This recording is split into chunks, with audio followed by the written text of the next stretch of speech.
You motherfucker. Always have been. How you doing, buddy? I'm okay. Good. I can't get used to this sound. It's hollow. It's hollow. It's very hollow. Okay. Yeah. It's because you got so much space. It's something like that. Yeah. If you don't like them, we can switch them on the break. No, I like them, but I'm going to have to get used to it. Ah, okay. I have to adjust with the settings and stuff. But I'm good. I'm good. I appreciate the headphones. Thank you very much. Just goddamn. You're welcome. You're starting fucking late. So bad. Dude, I can't help it. Brand new camera and wouldn't come on. Yeah, it's all right. And then what we do? We hooked your camera up. What happened? Fucker wouldn't come on either. It turned on though. It's like it's working. Goddamn. It is. Yes, it is now, but it wouldn't at first. It's just like that. That section there is haunted. You've pissed somebody off. Fuck off with this shit. While you get that ready, go ahead. Just say what it is. So tonight we're drinking Joey's favorite fucking absinthe, little Mephisto. And we've tried this. We drank it a long time ago, but there's never been a way that we figured out to make this decent. It's awful. Oh my god! And it just looks bad. Gabe, hand me your glass. See, I'm dreading this as well, but not as bad as you. Well, it's because I got sick from it. Yeah. And hey, I hit the button with the just like it's like Jaeger. Like at one point, it smells like sadness. I'm putting ice in this shit though. It's like at one point, just the thought of Jaeger made you feel sick. And it's because you drank so much one night you got sick. Right. And that's the thing. Yeah. Oh, there's nothing pleasant. Tequila used to do that to me because I got real sick off tequila one time, but it doesn't anymore. Bad. Oh my god! So while you're getting your ice ready, we're gonna wait. I think our guest is having a drink with us tonight, although it's not absinthe. Which I don't. You want ice? Yeah, you definitely want ice, dude. My concern is that it makes it start to feel a little thick, and syrupy, and that's not going to be good. Syrupy. So, and Gabe's back with us tonight. He's missed the last couple of weeks because he's a Gen Z fucking non-committing douche. Right. Not really. Wow, you got the number wrong again. What? I mean, I got the number wrong again. Yeah, 86. It's not. It's 85.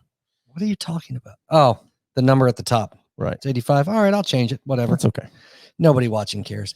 Anyway, we have a guest tonight who I'm actually really excited about.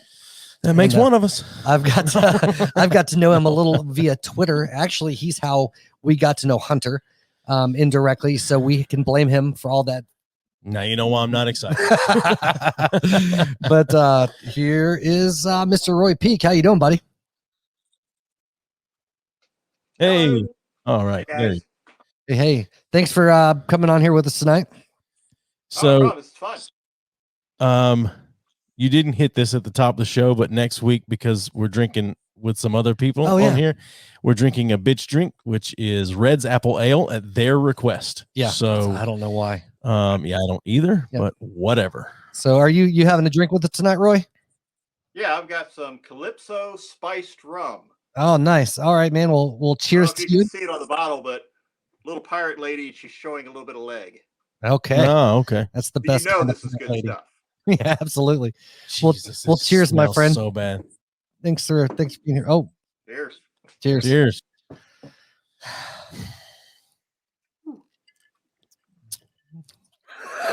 That's terrible. That's so bad. That's so bad. Gabe, how you like it, buddy? It's so bad. And that's the cheapest, shittiest absinthe I could find.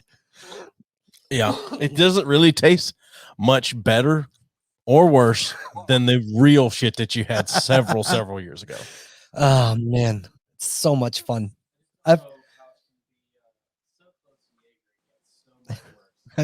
I've been looking forward to this all week.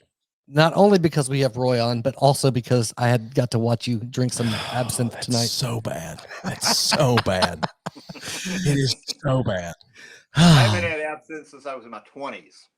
Yeah, me either. That was us as well. Me that was either. The 20s. We had an absinthe evening, and Joey got super fucked up. Like probably the most fucked up that I've ever seen you anyway. Yeah. Probably the most. I don't know. I was gonna say maybe the most fucked up I've ever been, but maybe not. Yeah. So anyway. Roy, where are you based out of, man? I never came to Florida, right? Yeah, Jacksonville, Florida.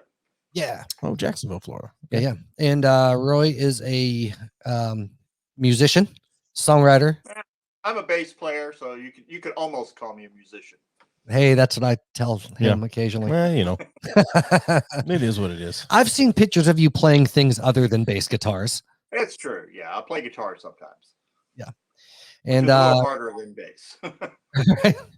So, yeah. Okay. And yeah, so does that. He's a writer, self-produced, recording a couple records anyway. I know that you got a looks like you're in a studio area right now. Yeah. This is Radical Recording. This is my garage studio. Nice. So. And I know he does. I don't know if he does all music reviews or book reviews as well, but yeah, I do some record reviews and some book reviews. Okay. I do that online. A couple. I know he was very generous with the review he wrote for The Broken Fits. I'll say. Yeah, very generous. Yeah, very. Yeah. It was a good album. I enjoyed it. Yeah, thanks. See, Joey? I enjoyed it. His first question. I didn't go write a fucking review over it, though. Yeah, right. But, yeah, do you, and you might have just said it, and I didn't hear you. Do you book reviews as well, or mostly just record reviews? Yeah, book reviews also. Yeah. So are you generally pretty nice conservative, or do you ever just rip shit apart, or do you just usually review things that you like, so it makes it a little easier? I usually try to do stuff that I like. Every time I try to write a negative review, it just sounds mean. So I know, as a musician, if I got a really bad review in, it would, upset me. I try to think about what people are going through when they're recording the stuff. This is something they worked hard at, and they love it, obviously. Right. Usually if I don't like it, I don't write a review about it. That's fair. That's a good way to. I'd be similar, because like I'm all about whenever I play live, or you see people that are just fucking terrible, but you know that they're trying. Like it's really hard. Yeah, and then that's the big thing. Like if you suck, but you're really fucking pretentious about it, I have no issues telling you suck. But now, if somebody pisses me off, if their music makes me angry, then I might write a bad review. Right. Yeah. Like, in the open mic scene, you have these kids that are just trying, they're just starting out, and and I'll always be encouraging and find something nice to say. But you get those guys that they're not good, but they're just assholes. Then I'll be like that, they'll be like, well, what'd you think of the set? And then I'm a little less nice about that shit. Yeah. I see a lot of people that are really good musicians, can play guitar and sing, but you can tell they're just the biggest asshole on stage ever. So to me, that's just negative points right there. Yeah, for sure. And but you occasionally meet somebody or see somebody you're playing that they're really, really, really good. They know they're really, really good. And I'm like, I can't really fault them for I can fault them for being an asshole to other people. But as far as being like pretentious and cocky about themselves, I'm like, well, they back it up. I don't like them, but is it musician, it's okay. Yeah. But is it cockiness? Is it cockiness and conceit if it's true? Yes. You think so? Yeah. Right. All right. Yeah. I think it can and can. But I think it's an acceptable form of conceit. I think it's confidence. Yeah. If you can back it up, go for it. Yeah. But again, you have to draw the line at people just being dicks to other people just because they're better than they are. Yeah. God, that's so bad. That is so bad. I can't even. I'm trying to keep a straight face. It's so bad. Now it's getting cloudy because of the water from the ice. It's just every time I look over, I see you suffering. So bad. Like I just feel like I'm gonna vomit already. It's so bad. You got to get through at least one. Jesus Christ, it's so bad. One per half. Gabe, do me a favor. Go into that refrigerator in there and get a couple of the cans of those Cokes. Thank you. I usually have the Coke sitting here on the table when we start, and I forgot to this time. So, oh my God. This is my favorite thing. If I throw up, I'm just going to move the microphone and it's getting on you. As long as you don't hit the roadcaster. Well, you probably should dive on it because I'm just going to. So we got a question. We have a running joke. How do you know Hunter Edwards, old Lost Forwards? How do I know him? I guess Twitter. Okay. Yeah, because at some point he started following me on Twitter. I think he was a friend of Old Man Freak Boy, who has a radio show that I work with. Right. Yeah, he was supposed to connect us to Old Man Freak Boy. Somehow we connected there. Okay, well, it's funny because we give him shit. He's been on here a couple times. Yeah. And the running joke is we fucking hate him. Yeah. I mean, I say it's a loose joke, but fucking man, his fucking forearm sized dick hole. But But yeah, it's a funny how well. he does mean well. He does. He called in one episode. He had an OnlyFans account that I discovered. And Henny, whatever you want to say about the kid, the guy's got one of the biggest dicks I've ever seen, and it's upsetting. On a white guy anyway. Yeah. But yeah, so I just thought it was interesting because following you on Twitter, and not that I know you at all, but just the perception of as a musician and an artist and a lot of the stuff that comes with that, it's a very odd pairing. So I was like, how did they know each other? He's a very, very Twitter has made me some very unusual friends. Yeah, for sure. I do like it better than Facebook, though. Like much, much better than Facebook. I haven't been on Facebook. Yeah, Facebook I think is good for friends I know personally and family. Twitter is better for everything else. Yeah, I would agree with that. Yeah, but I mean, I've had it's funny because I got completely off of all social media for a long time, and I had a good hunk of followers and stuff back in the day, and now it's just sad. I get on there, and it's good that I've cleansed of all that shit, but now I have 15, maybe 20 followers. Down from when I had 500 at one point in time. Right. And and not that it's about that, but it's kind of about that. Sure. But it's funny, we've talked about before, and it's awesome to me or funny to me that you're a fairly kind music critic when you review, but I think when you're when you do play and you're heavily involved, it makes that a little easier to do as opposed to somebody that's not good at music or can't play at all and is reviewing music, because the perspective is a hell of a lot different. I think there's a lot of bitterness that comes into play. Yeah. I see what you're saying. Yeah, I knew this guy and he used to do reviews and shit, and he was always such a dick. But I was like, dude, but he was he knew music history and had studied a lot of shit from a technical standpoint. But the dude he barely played a fucking radio. You know what I mean? And you're just like, right, dude, you're tearing these guys apart based on your theory and knowing of history, and you're comparing bands to other bands, and that's great knowledge to have. But until you've strove to create something like that, it's a lot different perspective than somebody that actually is in the thick of shit and then reviewing music. Right. I just can't even focus on anything because this is so bad. This is so bad. Congratulations. You've broke me mentally with this. This is all week long I've tried some of that. This is good, but that sounds interesting. Interesting is not even the word for it. All week long I've dreaded it, but I've thought, you're 40 years old. You can do this. You can have a drink and be fine. Yeah. No, I can't. Yeah.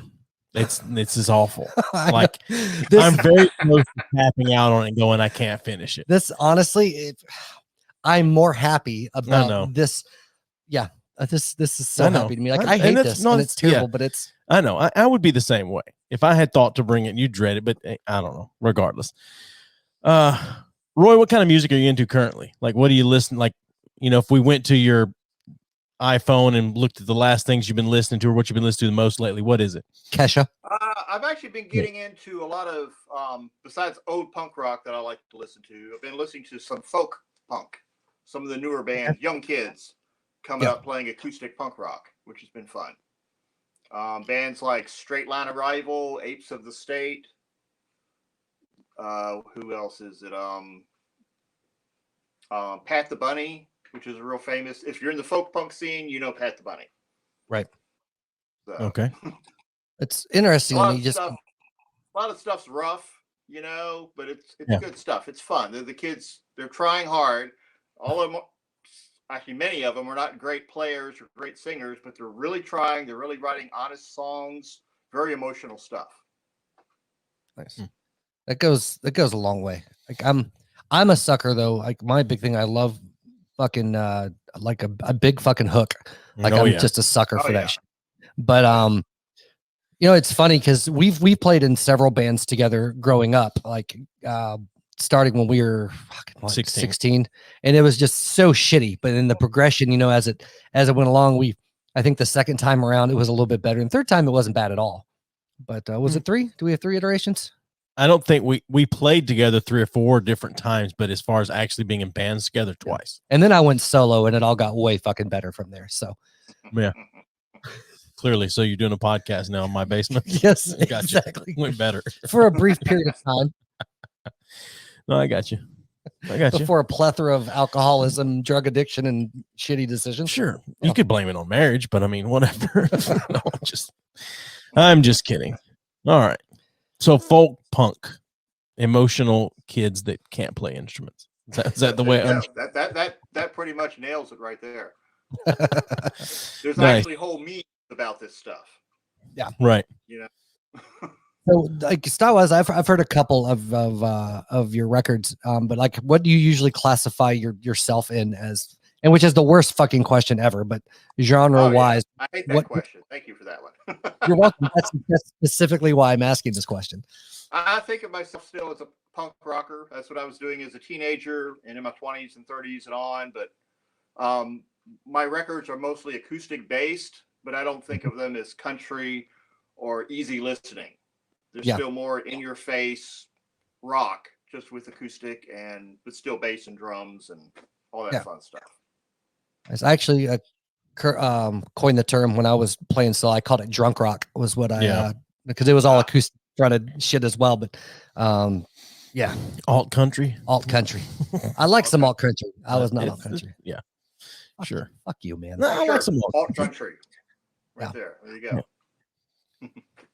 I discovered a band actually because I'm really bad because we've talked about this a lot, but he listens to almost all podcasts, and I very rarely. I found like 1 or 2 I will put on every now and then, but I still listen to music 99% of the time. But I have found that the older I've gotten, the more I listen to the same shit over. I mean, granted, it spans a few decades. It's not like just one small pocket, but like the internet has made it like so accessible to so many bands, which is great.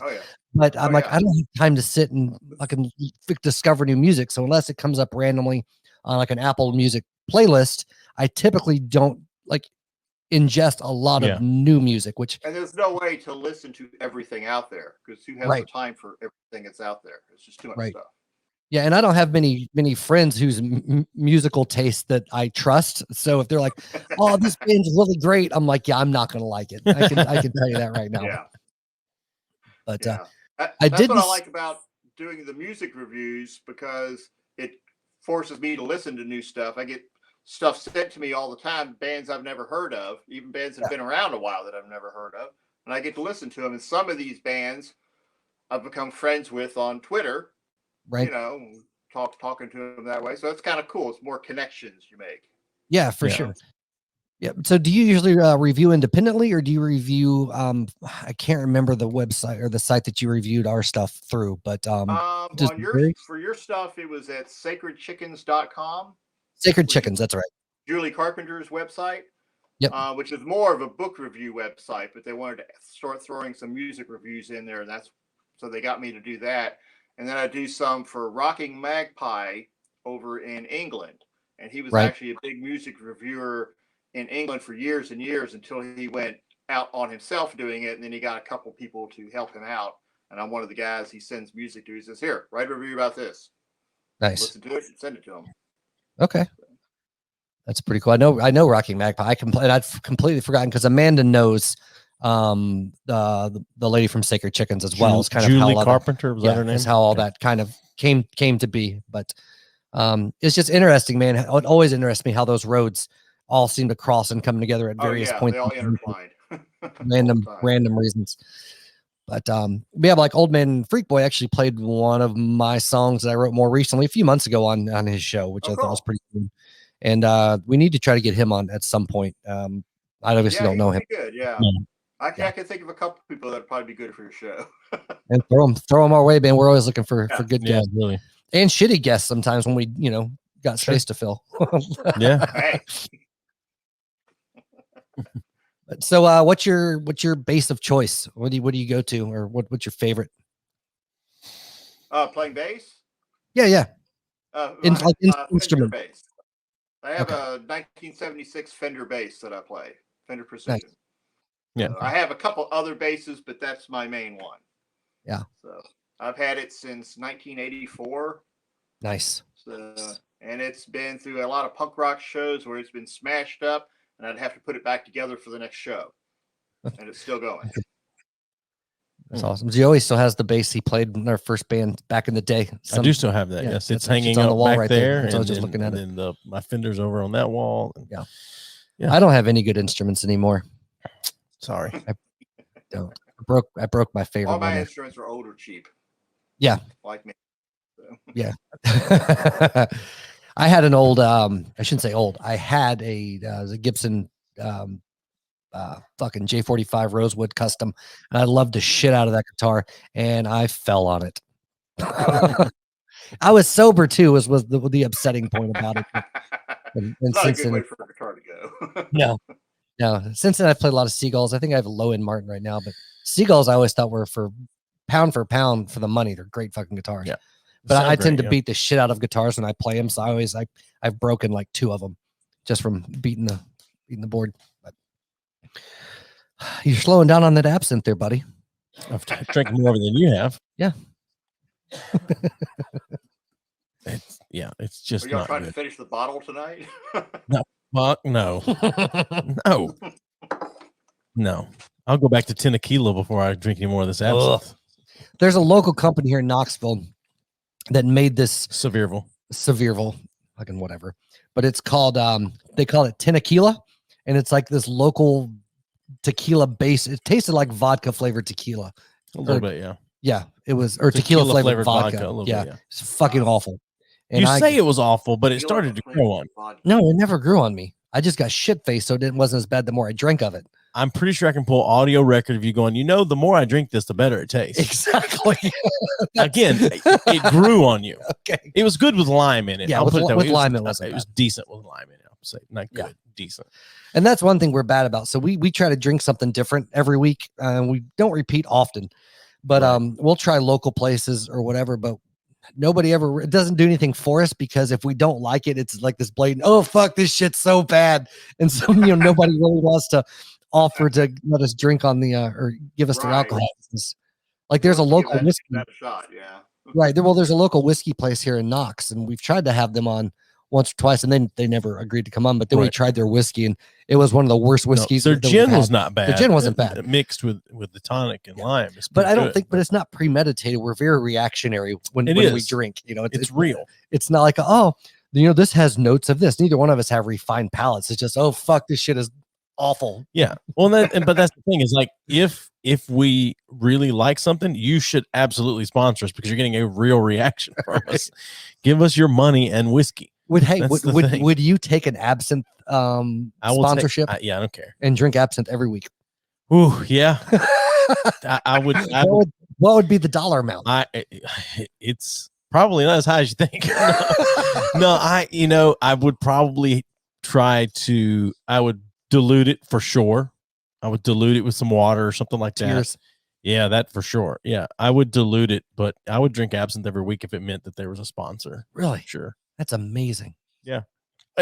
Again, depending on the dollar amount, but probably not as high as probably not as low as you think it would go.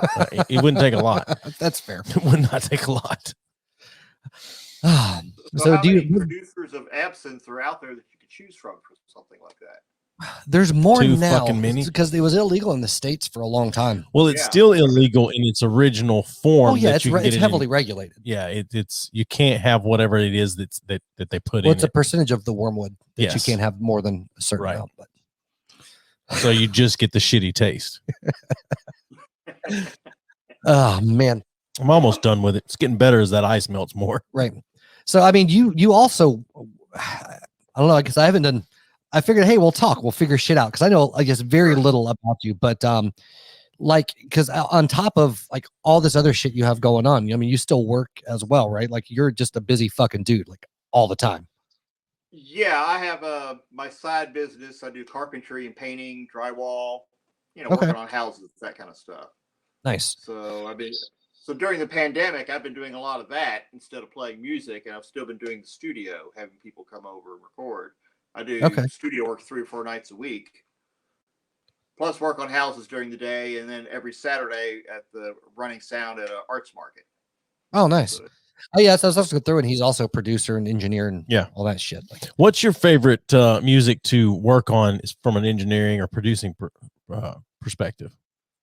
Her favorite genre. Band, so I do some of that, but I also do a lot of acoustic stuff in the area. I've got a couple of people that are basically just acoustic music, and that's fun to work with. It's nice and simple. It's very direct, you know, and a lot of it is very honest. It can be tough though, like doing any type of production on it. I mean, because there's an art in keeping it simple without it sounding lonely or empty. You know, I guess those are. Yeah. The less instruments you have, the more you have to really work on getting a very good guitar sound, a very good vocal sound, or it stands out more than it doesn't sound good. Yeah. When it's a punk rock band, you throw everything in there and turn it up. That's all you got to do. Right. Well, I find it interesting. Like a Joni Mitchell acoustic kind of thing. It's got to be pretty. It's got to be full. It's got to be rich. Well, a lot of people don't realize too how much work goes into recording and producing even just a solo acoustic record. I mean, even just the demos can be a lot of work. Yeah. And you know, much less a full production. Like a lot of people, like one of my favorite things is listening to music, even though that I've listened to for years, and I'll randomly picking out something that's been layered in that you've never noticed up until that fucking point in time. Yeah. It's magic. It's like you know, I don't know. It's like it's buried in there. You've listened to a song, 100 times, and all of a sudden you're listening. You're like, oh my God, there's a harpsichord in there. Right? Yeah. It's like I've never noticed that fucking organ. Well, like it's stupid, but on and it's obvious now that I've listened to it. But like the Eagles, Take It Easy, right? Yeah, heard it a billion fucking times, and I was listening to it. It came on. It's been couple years ago, but I'd never noticed that fucking banjo layered in underneath everything, and I was like, holy shit, where did the banjo come from?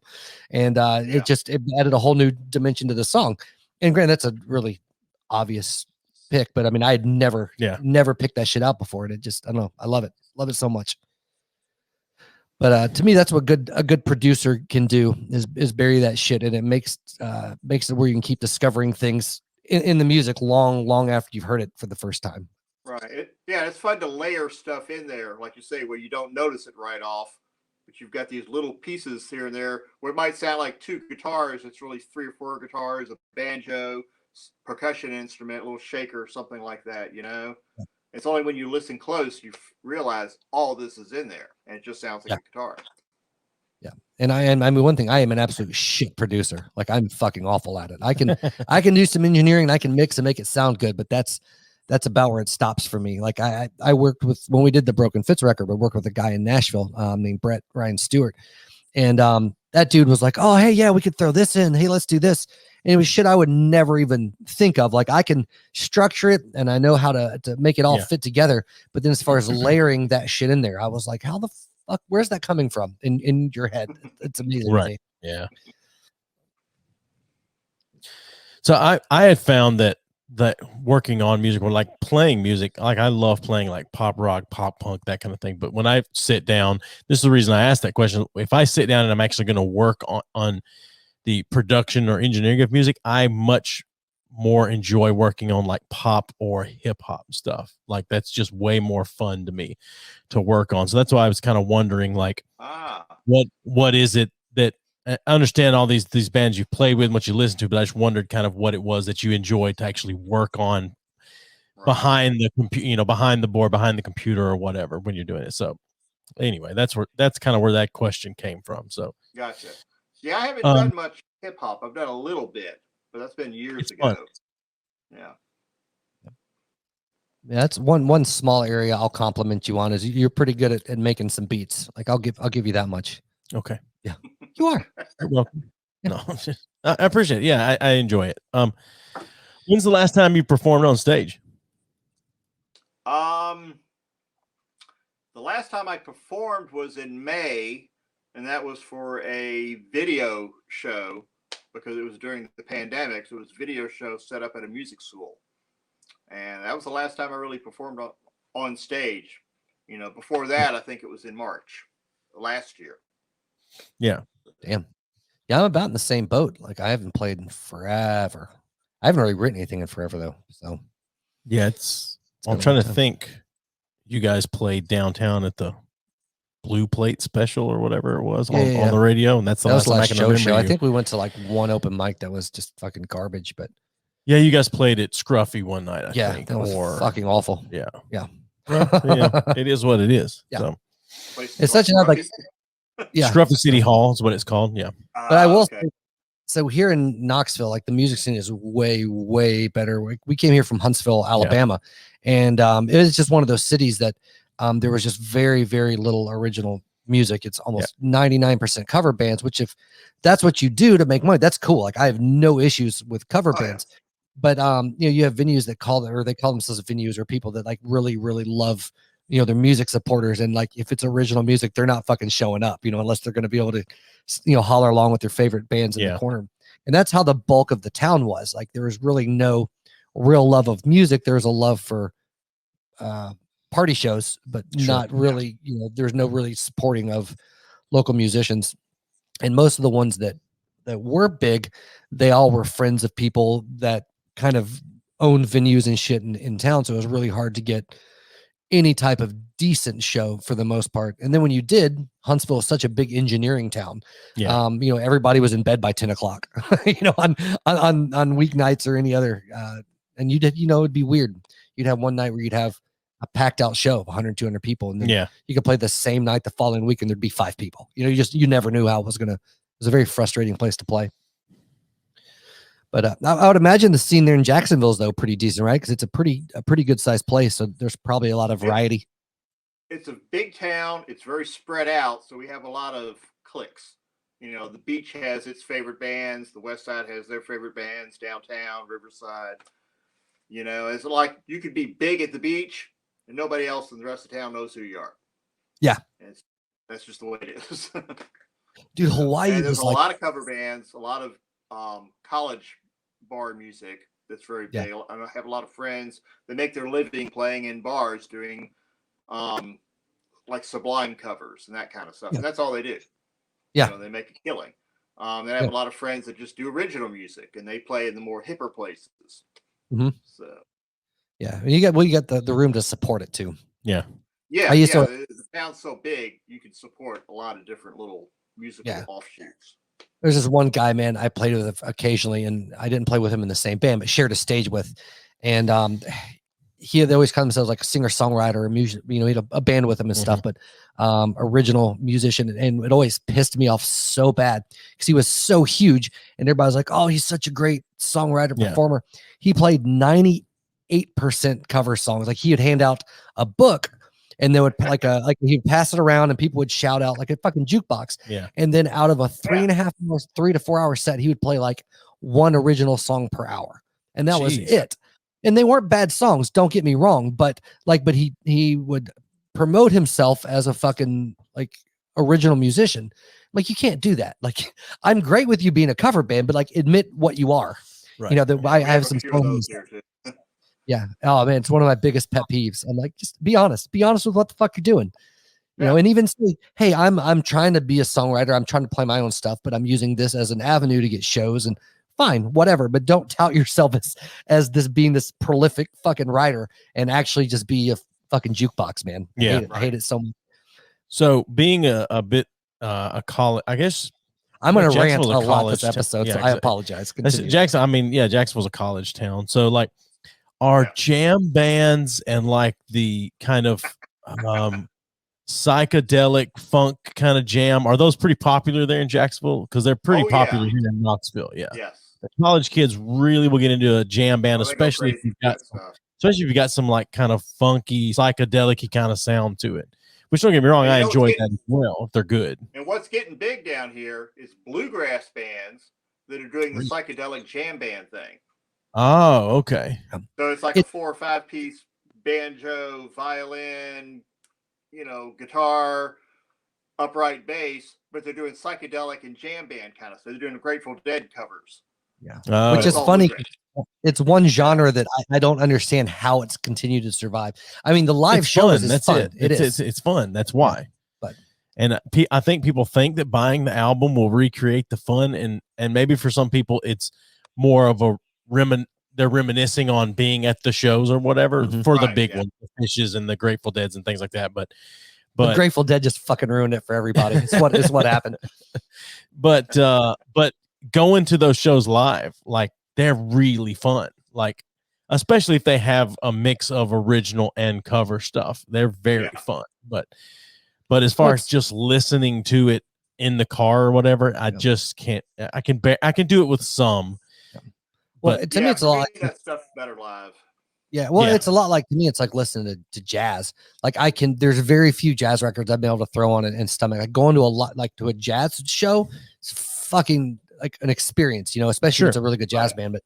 But to me, that what I never understood is the same thing with jam bands. Like, the whole purpose of it is improvisation and playing live, and the whole moving with the moment and the spontaneous creation and all that stuff. And when you have that in a studio, it almost negates the point, like in my opinion. Right. Well, and I think that's one reason why in the 90s when Dave Matthews Band first really picked up some popularity was because their studio albums were pretty cut and dry songs. Right. And then they jammed live. And their studio albums, the songs were good. They sounded good. I'm not saying he's got a great voice, but I mean, every one of those guys are prolific musicians. Like, they're just experts on their instrument. But when you go to the live show, you get a completely different experience than the album. Right. And I think that really worked well for them. And now it's just been live albums for the most part for the last 10 years or so. But Dave Matthews Band is one band that I can listen to in the car. It's one jam band that I can listen to in the car. They're just fucking phenomenal. That's it. They're so good. Dude, I would not buy one of their studio records. Like, I haven't bought a Dave Matthews record. God damn it, you know what I mean? Like, honestly, God, I fucking loathe anything Dave Matthews has ever created. But why? I think it's fucking awful. Like, I hate it. But I did see them live once, and it was one of the best live shows I've ever seen. Like, I would sit and watch Dave Matthews play live all day, but you could fuck me in the asshole with their CDs. I hate it so much. Like, their albums. Who buys CDs anymore? But I mean, Jesus. See, I don't think so. It's just to fuck people in the asshole. Well, he's vinyl all the way, man. He wouldn't buy any. Do you think so? Digital medium, absolutely. Right. No, I mean, if Jesus had a genre that he was into that wasn't, well, Kirk Franklin, obviously. Sure. Yeah, Kirk Franklin, Newsboys. Yeah. He probably digs some David Crowder. Oh my God. Not to be confused with Steven Crowder, although probably pretty close. But no, changed my mind. Yeah, I haven't bought the last album I bought was Weezer's White Album. That's the last album that I. Yeah, you don't pay for like Apple Music or anything like that. No, I don't. You should. Why? I don't listen to music very much. True. I mean, occasionally I do. I mean, I have Amazon Music. I still have Amazon Music Unlimited just because get it with Prime. Apple Music is the greatest thing I've ever paid money for. I love it so much. It's all right. I mean, I like Apple Music. I like Spotify. I like Pandora. I like any of them. Apple Music's the like whichever one of them's giving me a free trial at the time.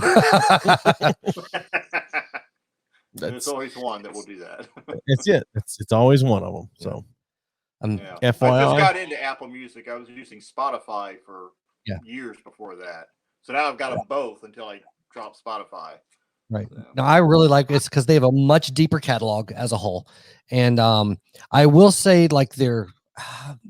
Like Spotify, you can kind of pick up an artist and other shit will come up. Right. And Apple's okay at it, but Spotify has the better algorithm as far as that shit. But as far as just like pulling shit you want to listen to, Apple Music's fucking great. Yeah, it's easier to get to. Yeah. I mean, granted, they're still raping the artist like every other streaming music service, but as a consumer, it's fantastic. Yeah. Oh well. I got a royalty check for $50 a few weeks ago. Yeah, nice. I haven't got a royalty check for fucking ever. Yeah. Wow. Look at you. Yeah. Mailbox money. Yeah. Right. You're making it good. I think it was like for 2 or 3 years because I haven't changed my address and I just updated it. So I got this check. Okay. So I was like, look. all fucking, yeah, it's stupid. I think most of those were from live shows though. Really? Yeah. Yeah, if you're at BMI or ASCAP, they have an app because most venues that have original music, they're paying a fee to ASCAP, BMI, whatever. And so if you log your live shows, you get money, performance royalties. I was going to say, what does it cost to buy a license with like a use license with like ASCAP or BMI? It depends on the song, the artist, and all that shit. It's not a flat rate. Yeah, but they do have packages that they do for like for media to use, like podcasts and things like that to use. I wonder what that fee is. Way more than we can pay. Oh no, I get that. I just wonder what the fee is. I just wonder what the $50 you got. Sure. Right. Oh, by the way, if you have anything new or out that you want us to throw on, like the podcast when it releases, like on the breaker at the end, let us know or send it to me, and I'll slap it on the release when it comes out. Yeah. Okay. Yeah, there was the album that came out back in May. Yeah, I can send you a link to that. And yeah, if you want to, like I said, if you want, I'll throw it on the all about promoting your shit. Cool. Well, so how long have you been around Jacksonville playing there? I mean, is it somewhere you've been established for quite some time? I've been in Jacksonville since 1982. Oh wow. Yeah, when I first got here, no lie, when you went to go get a gig anywhere in town, the first thing they'd ask you is, how many Leonard Skinner songs do you play? You're like, well, we're a punk rock band. We don't play any Leonard Skinner. So they're like, nope, you're not going to play here. Right. And that went on for a couple of years. That's when you say two. Are there any more Leonard Skinner songs you need to hear other than two? No. Yeah, there's only 2 or 3 that matter. So yeah. It's like we can play Freebird and Sweet Home Alabama. Suck it. Oh, there's way better Leonard Skinner songs than those two. I know, but I'm saying, but those are the only two anybody fucking cares about. That's the big ones. You know, it's interesting to me that Freebird, to almost a song that just sums up the 70s, and as popular as it was not the bigger hit when compared to Sweet Home Alabama. Like, don't get me wrong, it's a hit, but like the fact that Sweet Home Alabama is a bigger hit and way more popular than Freebird blows me away. Now, the end of Freebird Freebird didn't become popular until after the plane crash. I think it's some of it. Yeah. That could be it. But the end of Freebird can fuck off. I don't like the end of Freebird. It's like the end of the Layla, like the original version of Layla. It's like, why do we need that bullshit at the end of this song? It was a great song, and now somebody wants to bang on a piano for a couple of minutes. Fuck off. I don't need that shit. You like the long fucking 4-minute solo? No, it's awful. It's terrible. Oh, Jesus Christ. It whoever it is that's doing it, very talented, and it sounds great, but it doesn't sound great at the end of Layla. Separate that shit out. It's a difference. Jesus Christ. It's not a different song. It's part of Layla, and it's fucking stupid. Okay. It's stupid. Okay. It's stupid. Okay. It's stupid.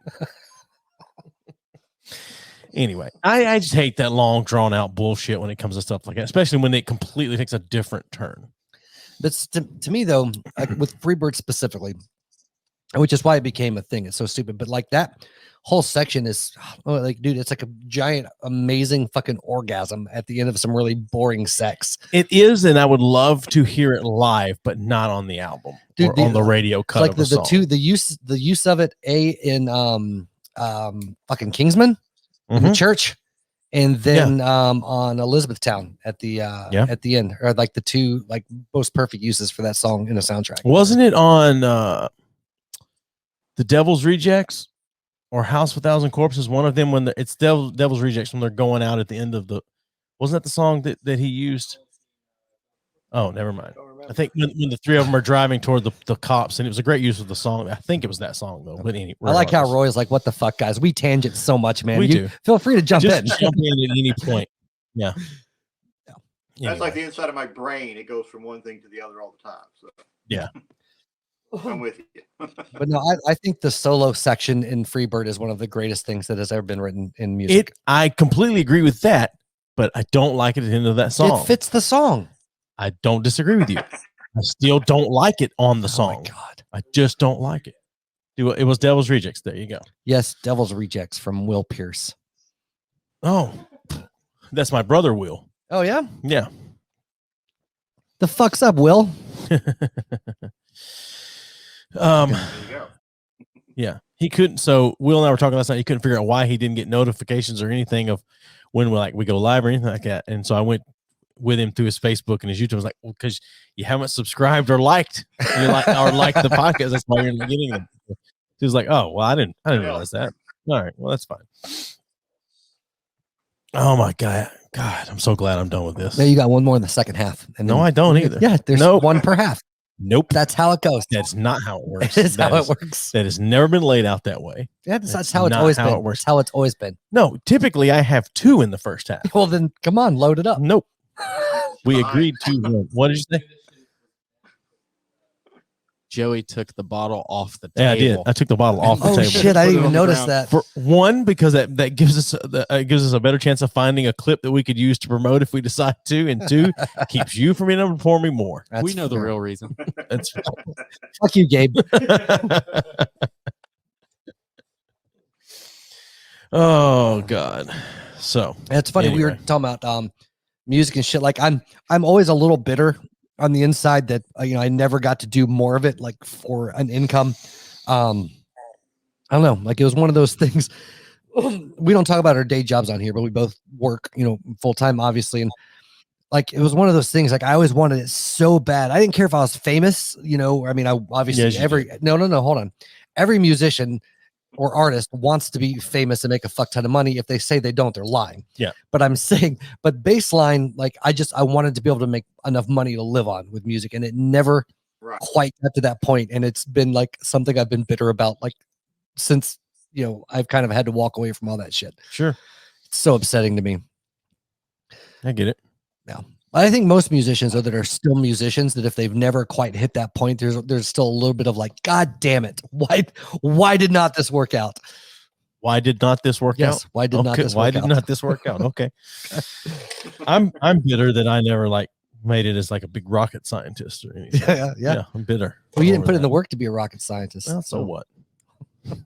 No, you know what I mean? They're like most musicians that I know, like if again, may not fame, but to be able to make a living and do it full time, being creative and shit is like the ultimate attainable goal. And I'm always a little jealous when other people that I've seen are able to do it. I'm like, fuck you.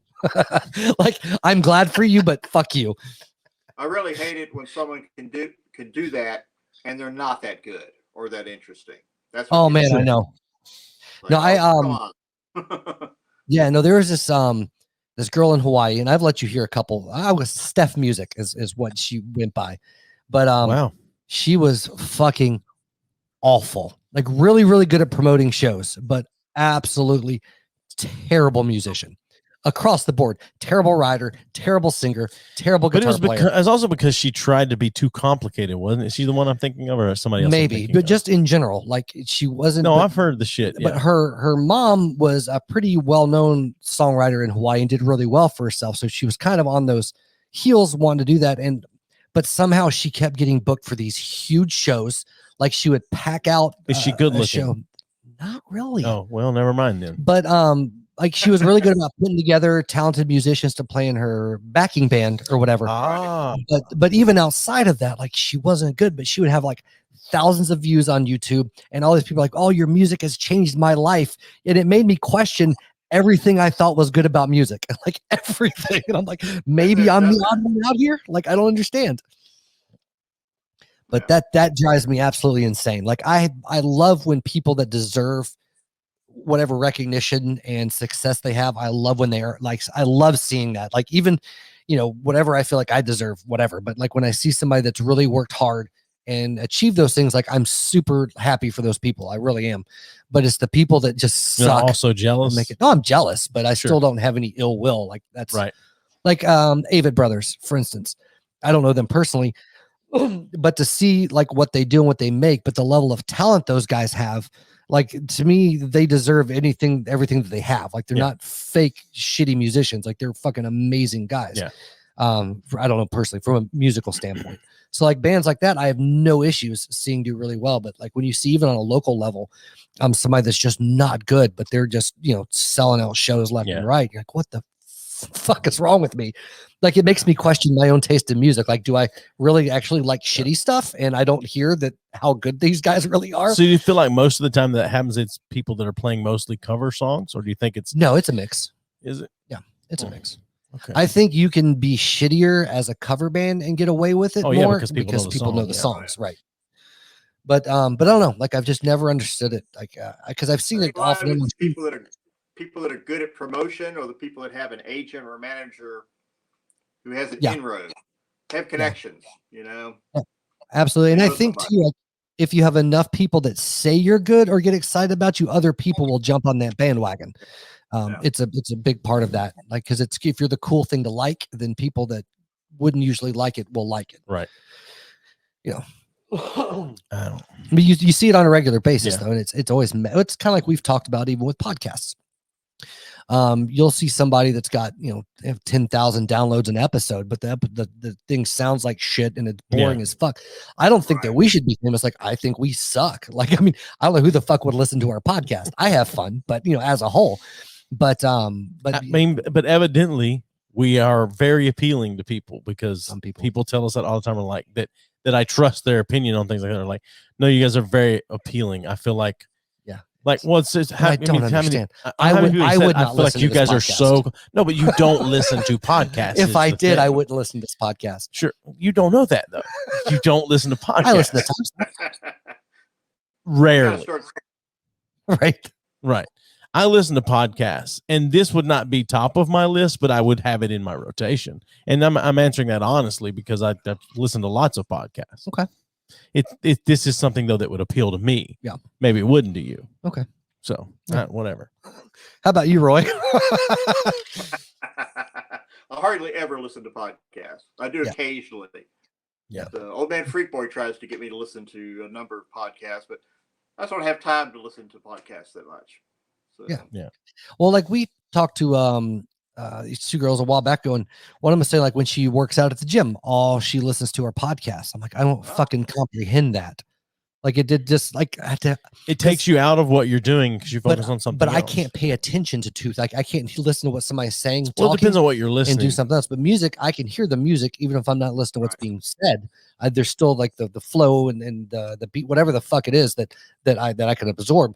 But I'm not hearing anything they're saying. Well, see, I can do the same thing with a podcast. I can do it with music as well, but I can do the same thing with a podcast. Like I was doing some work in the house. But what's the point if you're not listening to what's being said? No. But I'm saying, like you're saying, you can listen to music and absorb all that. I can absorb that same thing with a podcast. I mean, absorbing the music, not the lyrics. I don't know what the fuck they're singing or saying. Oh, well, see, but I know what the podcast thing. And if I get to a point where I'm focusing on something so much that I can't anymore, I just pause it and go about what I'm doing, and then I'll start it back up and get back to going. That's crazy to me. It's like I can't read and listen to music. Like I have to focus on what the fuck I'm reading. Sure. Anyway, it's just odd. Right? I don't understand. Like I don't know. It's not for everybody. No, it's not. You're not an artist. You wouldn't get it. That's it.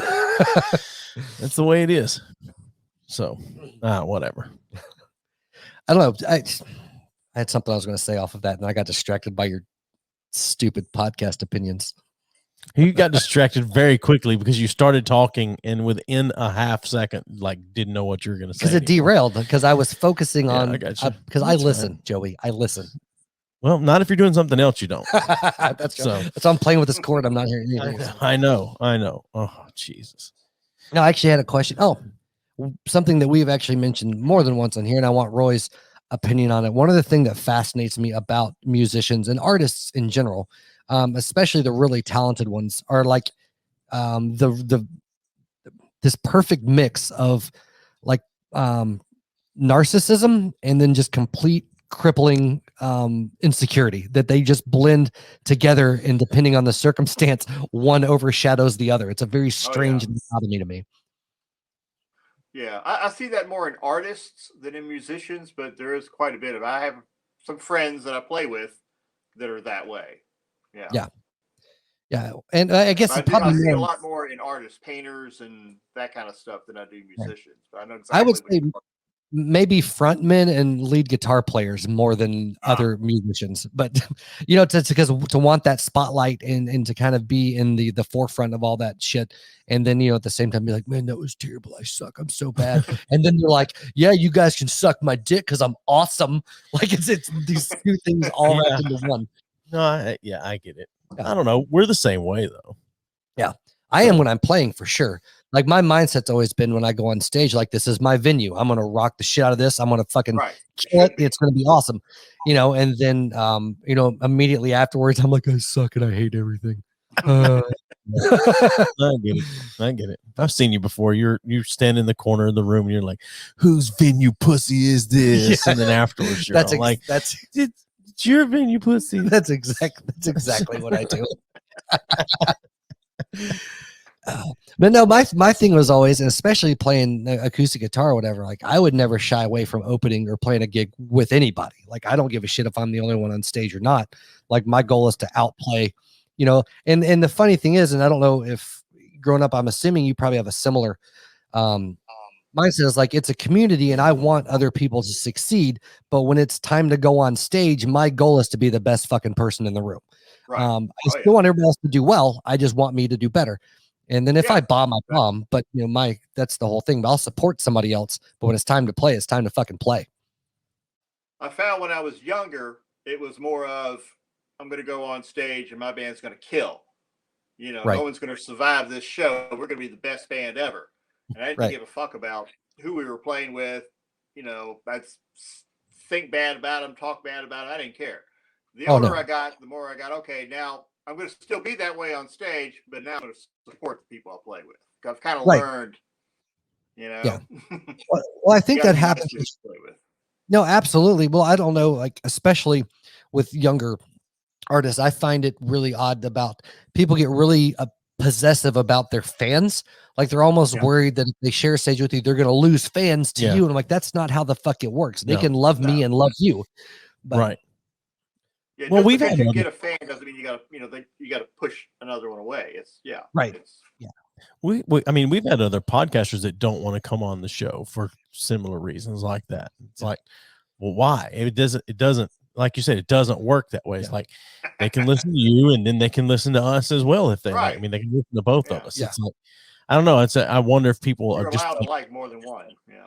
Right. It's almost like people are afraid that someone else will out them as a fraud or something like that. Well, it's just that it's insecurity, and especially when you're young, like you said, as you get older, you realize, you know, coming in and going balls out when you're playing a show is much different than being an asshole to everybody before and after the show. Like it's way different. You don't have to badmouth somebody to, you know, it's like friendly competition. Like, you know, I want everybody to do well, but I'm going to try to work harder to be better. Sure. But that's what makes you a great fucking musician to me, is when you're willing to recognize the people that are better than you and like to push yourself to be better than them. And you go back and forth, and I want them to be better because then I'm going to try to be better. And it's like this cyclical thing.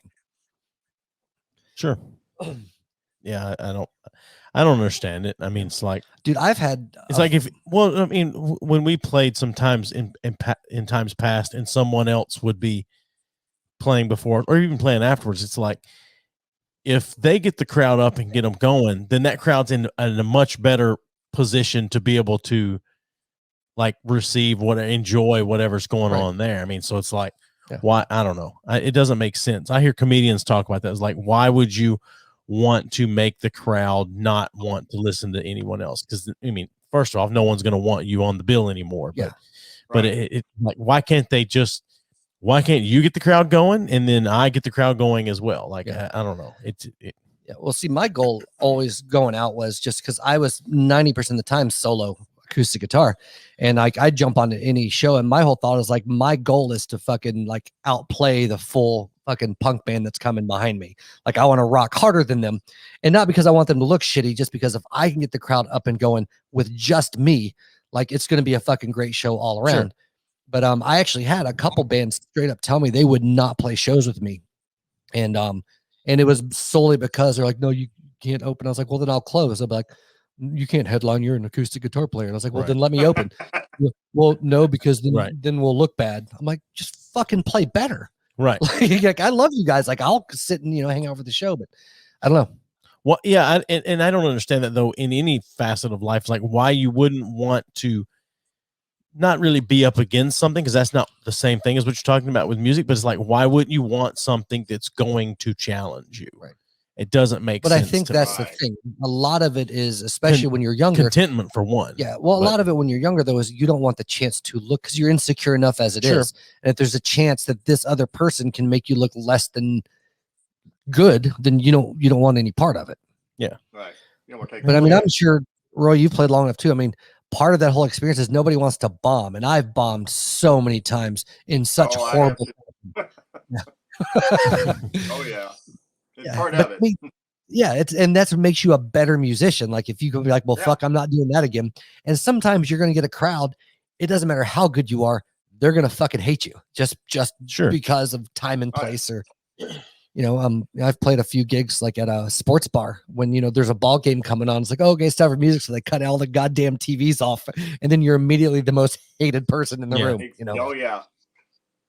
We used to play a sports bar, and they would keep the big TV above the band. They would keep it on while the band played, so you never knew if the band was applauding you or the touchdown. Right. Yeah. Those are fun. I think at that point you got to turn around as the band and watch the game, and when they get ready to score, you got to really hit the hook really good at that point. So just work that shit to you.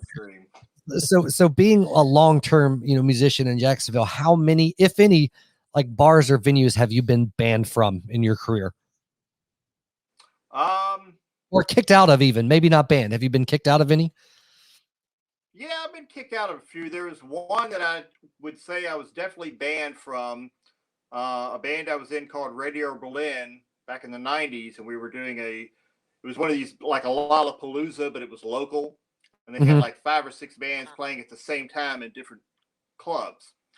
And we used to headline it was called Bubba Palooza, is what they called it in Jacksonville. And so we used to headline all the Bubba Palooza shows. And then for the last one they didn't put us as the headliner. They put us in the back room playing somewhere. And it kind of pissed us off. We were not happy about that. And so we got up there and we did a very violent show. We were jumping up and down. We knocked over speaker cabinets. The guitar player jumped up and down until there was a hole this big in the stage that he fell through. We're doing the big finish up, all the noise. And my guitar player, there's this bank of mirrors on the back wall behind the drummer. Our guitar player takes off his guitar, throws it at the mirrors, and it bounces off. It doesn't break them. So he does it again. He throws it a second time. It bounces off, doesn't break them. So I'm like, okay, let me show the kid how it's done. I take off my bass. I throw it right over the drummer's head. The whole wall of mirrors, about 12 feet wide, shatter. All the glass and mirrors falls all over the drummer, all over the guitar player, all over the sound guy. And so it's just total chaos in the place. So we ended the show. We're trying to get up everything. We're like pulling cables up out of broken glass and everything, trying to throw everything in the van and get out of there. The club owner comes up to us with cops and says, hey, somebody's got to pay for this. And I'm like, dude, you put mirrors behind a punk rock band. What did you think was going to happen? Said, well, I'm going to call you tomorrow. I want your number. I'm going to call you tomorrow. We're going to straighten this out. I'm like, okay, fine. Never heard from the guy, but I knew don't go back to that club. That's awesome. It was a very fun show. I still get people coming up to me that you're the guy that broke all those mirrors, aren't you? That's awesome. I got kicked out of one bar because I called an old lady a cunt. Go figure. Well, I was playing and playing the show. And it was, yeah, absolutely. No, she was so it was like a bar gig. So I was playing a mix of cover songs and original songs, whatever. And it was an all ages venue up until 10 o'clock. And at 10 o'clock, it went 21 and up. And so about 10:05, I was like, okay, I'm gonna shake this up a little bit. So I used to do this hip hop medley that had you've heard it. Oh yeah, it's insane. Yes. Fucking like To the Window to the Wall, Sweat Drip Down My Balls, like all it had all like just a big barrage of like hip hop shit from 50 Cent to Lil Jon, Fresh whatever. Prince of Bel-Air. But anyway, so I played it, obviously heavily profanity laden, and there happened to be a group of probably late 50s. Fairly affluent women sitting back behind this pillar that I didn't see back there, and complained to a manager about the profanity and came up and said, we're going to need you to stop playing. And I was like, well, let me apologize. And they were like, well, no, they just want you to unplug it. And I was like, and I got in the mic. I was like, hey, you fucking cunts, you got a problem? Come up and talk to me. And they cut my power and told me to leave immediately. And I did not get paid for the evening. I know, right? Oh God. Yeah. Oh, well. Always a credit. My buddy was like, you can't call people cunts. I was like, fucking, I can call anybody a cunt. You don't want to be called a cunt, don't be a cunt. There is that. And granted, I mean, I usually probably wouldn't have, but I was free alcohol up until that point. So, of course. Yeah. Yeah. Well, yeah. So whatever. That happens. I'm assuming you're ready for a break. Yeah, I'm itching for a smoke. Yeah, so Roy, you gonna hang out with us for the second half, my friend? All right, so we're usually gonna take usually about 10 minutes or so. We'll keep the stream going. I just put a sweet little banner up, and then we'll be back in like 10 minutes, give or take a little bit. Awesome. All right, my friend. Bye. Hey, everybody. We'd like to take a minute to tell you about a really cool podcasting app called Stitcher Premium. Yeah, Stitcher Premium is, like you said, a free app, and they've got everything you could look for: true crime, comedy, pop culture, The Office ladies. I think Conan O'Brien's podcast is on there. There's lots of things on there. And archives of all those things. Oh, yeah. And smart lists. Yeah, the smart lists. That's what I was about to say, you fuck.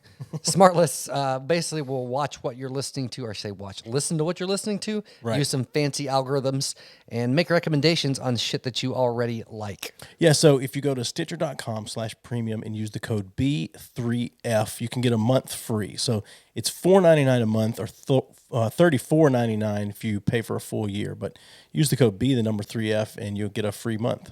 Check it out. All right. We are back. Oh. Yay. Getting some slap back. You're good, man. I just, thought it'd be fun just to surprise you. I'm still drinking. That's good. We're stopped because the absinthe was so fucking bad. Yeah, I wish I had some beer or something. I may switch to something else. I may switch to something else. I mean, what? Yeah, I'll take a beer. Absolutely. Yeah, sure. You don't drink beer. It's better than I got to get the absinthe. I'll have beer every now and then. Usually not Busch Light, but yeah, it is cheap. That's like Spicy Mike drinking Keystone Light. Yeah, Keystone Light and vodka. Is that what it was? Yeah, something like that. Oh my god, I hate fucking. Cheers. Fuck you. I'm gonna drink like a quarter of it, and then I'm gonna pour it out. I wish I could fight. Even if you could, buddy. Even if you could. We can just leave his volume up if you want. I don't care if Gabe jumps in here. No, I understand that. I don't know if while he's producing, if he talks to himself or whatever. Oh, okay. I just laugh every now and then. Oh, okay. Well, that's fine. I like him being. I like the laugh track. I like him being a disembodied voice off screen. Nice. Because I don't have to share the spotlight with him, but he can still chime in every now and then. Yeah. So I was talking to Will last night, and he was talking about he listened to or watched with Sticks and Stones. Oh yeah, he thought it was very funny when like Gabe came on camera for a minute and they were completely like caught off guard. Yeah, and then he sat in my lap, so that was nice. Right. Oh god. Oh well. That was probably, in my opinion, one of our worst episodes. I disagree. Okay, I do. From a audio standpoint, yeah, probably. Yeah. Well, at least on their end. But I feel like there was enough things that caught them off guard, and then getting Kristen's John Smith to call in that was good. But and I don't think they're together anymore. Really? We may have broke them up. Yes. Good job. So we had this either that or he was like, "You're fucking that black guy, aren't you?" Gabe came on and he watched the video. He's like, "I swear to God, I know it."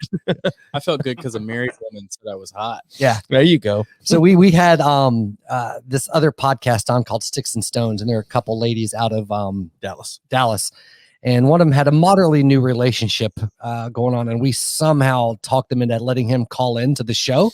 And this was just a few weeks ago, and they're no longer together. So we'd like to think that we're responsible for ruining something special. Yeah.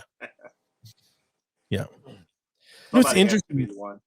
Right. Right. You know what's interesting is that they have started now, I think, doing a bit of a video podcast and interviewing people now. They've interviewed someone recently, and it's like these other podcasts, and then they just take our idea and run with it. And done way better, though. I'm not going to say they Drink About It podcast. Drink About It podcast is really, I don't know what it is about the I guess Philadelphia or Pittsburgh, wherever they're at that area. No, they're in Cleveland, aren't they? Cleveland area. Like all these breweries will just let them come in and do a live podcast with the owner or the whoever. If you could set that up, I'll drink beer. Yeah, I mean, I would absolutely, but I don't think any of the brewers around here want to be associated with us. Fair. This could make a break banner up. Oh shit! Dude, you would be surprised at, well, you probably wouldn't be, but we get turned down fairly often for content. At least some douchebag didn't call in during that. That was Aaron. Call in during what? I'm doing Aaron's wedding. I am officiating his wedding in July. June, not July. Sorry. I'm sorry for him. Are you gonna write the vows for him, or is he gonna? Because they're doing loose vows, like meaning that not super in depth, just kind of generic. That's fine. I just imagine if he had to come up with something to say at his wedding, that I don't have a lot of faith in him after he called us. So he's trusting me to officiate his wedding. I got you. Wow. Right? Oh well. Well, I don't know if Roy knows. I was a pastor for a minute back in the day.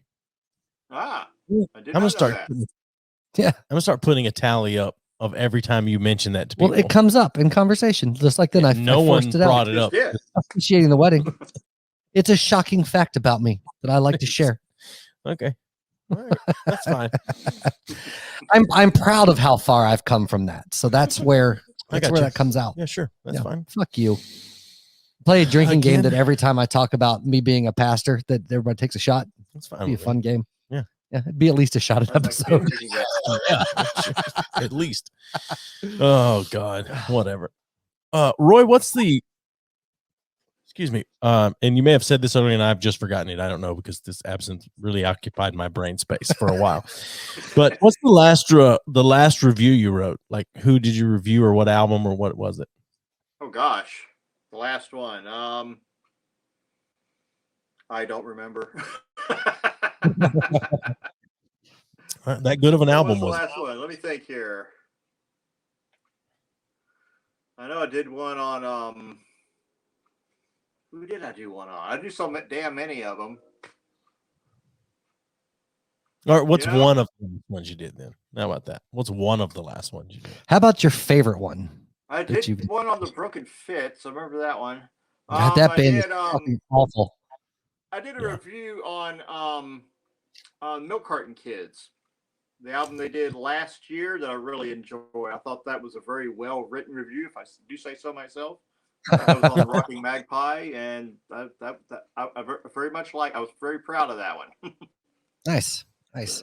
And his stuff is well written. The stuff that I've read, like, he's moderately articulate, unlike myself. Sure. I was writing reviews for a while for a website. It was a Facebook group, and they were doing reviews on classic albums, like early Pink Floyd and Rolling Stones, Beatles. They did a lot of Grateful Dead stuff, Neil Young. And that was fun to do because, even though the album had been out for 40 or 50 years, it was fun to write your opinion of the album. And that was kind of wish that website was still going, because they had some very fun stuff on there. That's actually a pretty cool idea. To review. Yeah, I always find it funny. Community. They had about a dozen people writing these reviews, and it was very supportive of each other. And it was the King Tut Vintage Album and Cassette Museum of Jacksonville. And I think they still have the Facebook page up.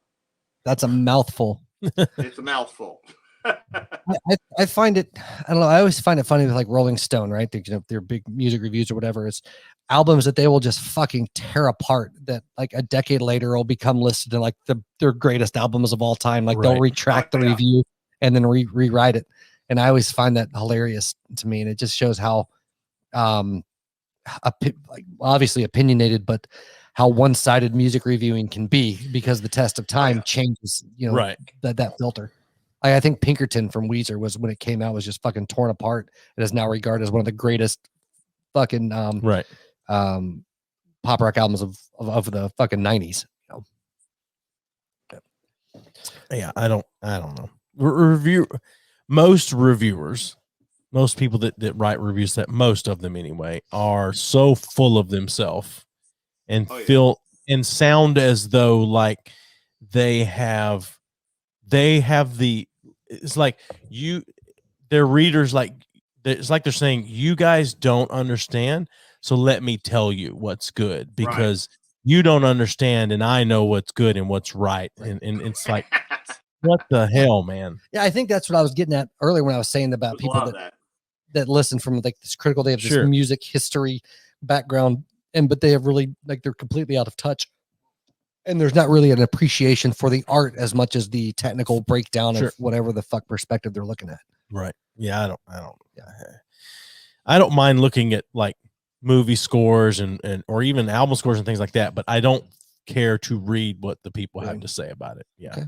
It's interesting. I mean, but I like to weigh like we've talked about it before, like Rotten Tomatoes when it comes to movies and things like that. I like to weigh a difference between an audience score and a critic score because the truth falls somewhere between those things. Yeah. And see, I don't usually like basing what I watch or listen to off of reviews. I'm interested to know the opinion, but if I want to watch or listen to I don't care as much about the opinion of I guess what they have to say about it.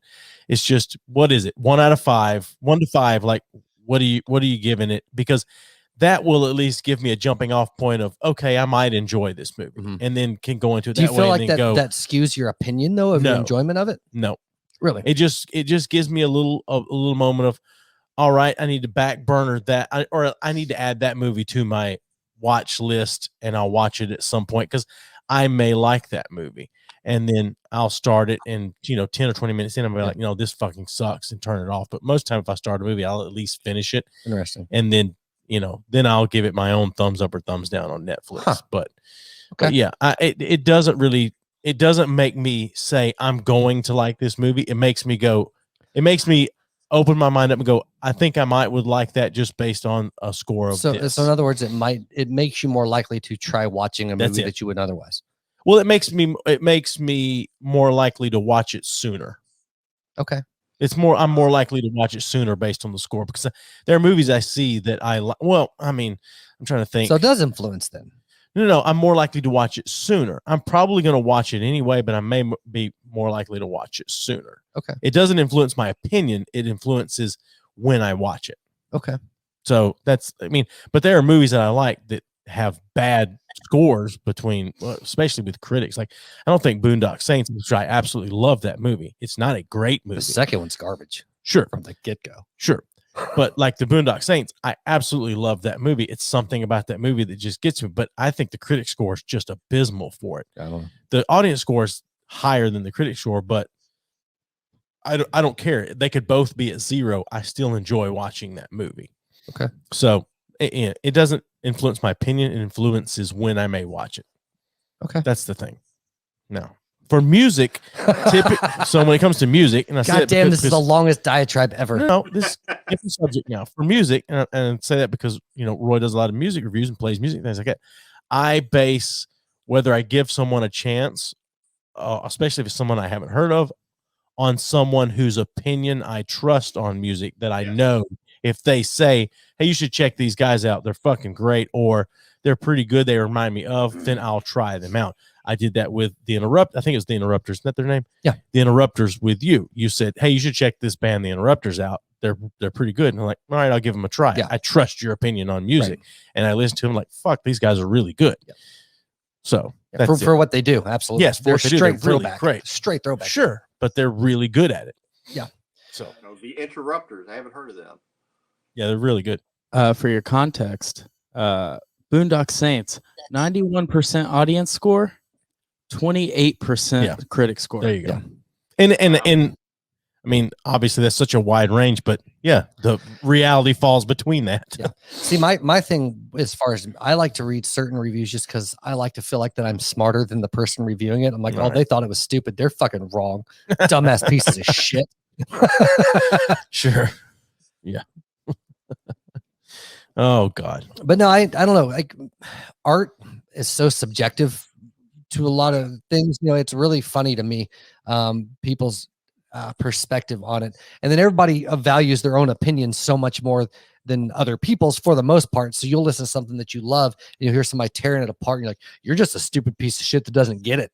Like that's how we all justify, oh, you think they suck, you don't understand. Right. You don't understand art. Yeah, you're like 17-year-old kids. Yeah. Yeah.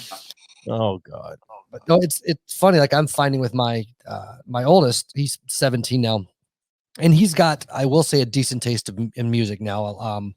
kind of always has comparatively, but he's so opinionated, and I was the same way, but with what's good and what's bad. Sure. And I'm like, you have no fucking clue. Like, you're listening to bands you say are the greatest things ever that are just a complete fucking updated version of something that Sure. came out fucking 30 years ago, which is how music works.